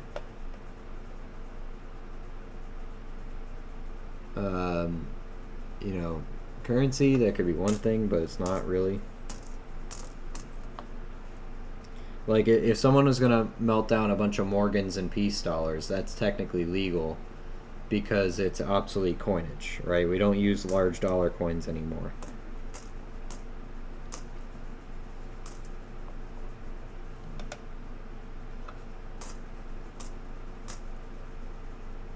$98.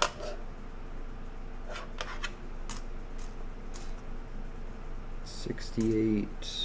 Not even gonna ask what that is. $75. $94. $86. $20. $2,000. Give us a wide AM for the road, huh? $99. Especially that one. I need the $99. Nope. $99's got a little bit of money behind it if you get the wham.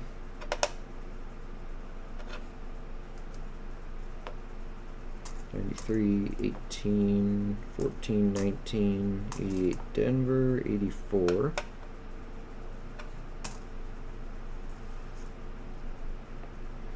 But technically, since pennies are not obsolete coinage, it is perfectly fine, or it is not okay to melt them down. That's just destroying currency intentionally.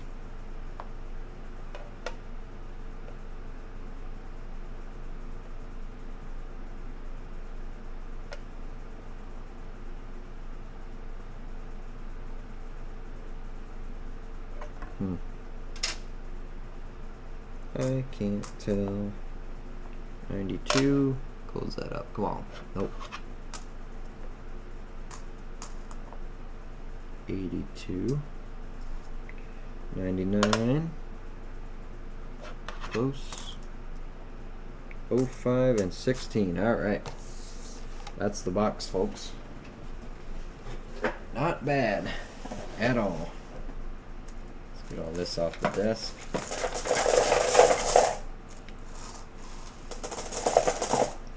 There we go. Let's get the copper off the desk.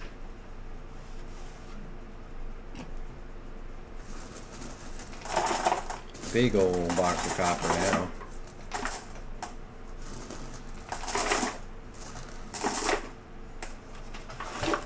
Look at that. This is a nickels box.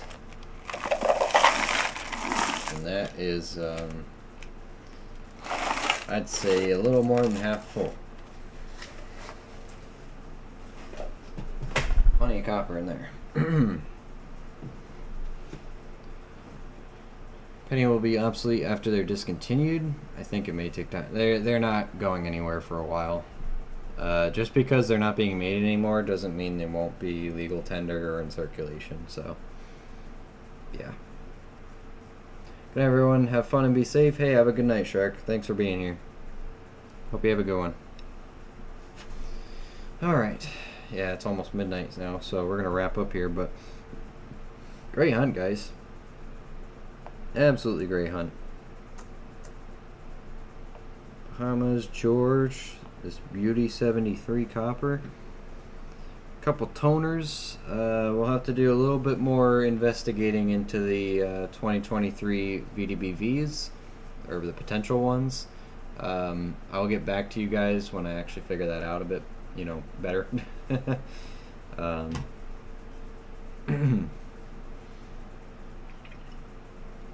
Man, but yeah, I think that'll be a wrap for the night.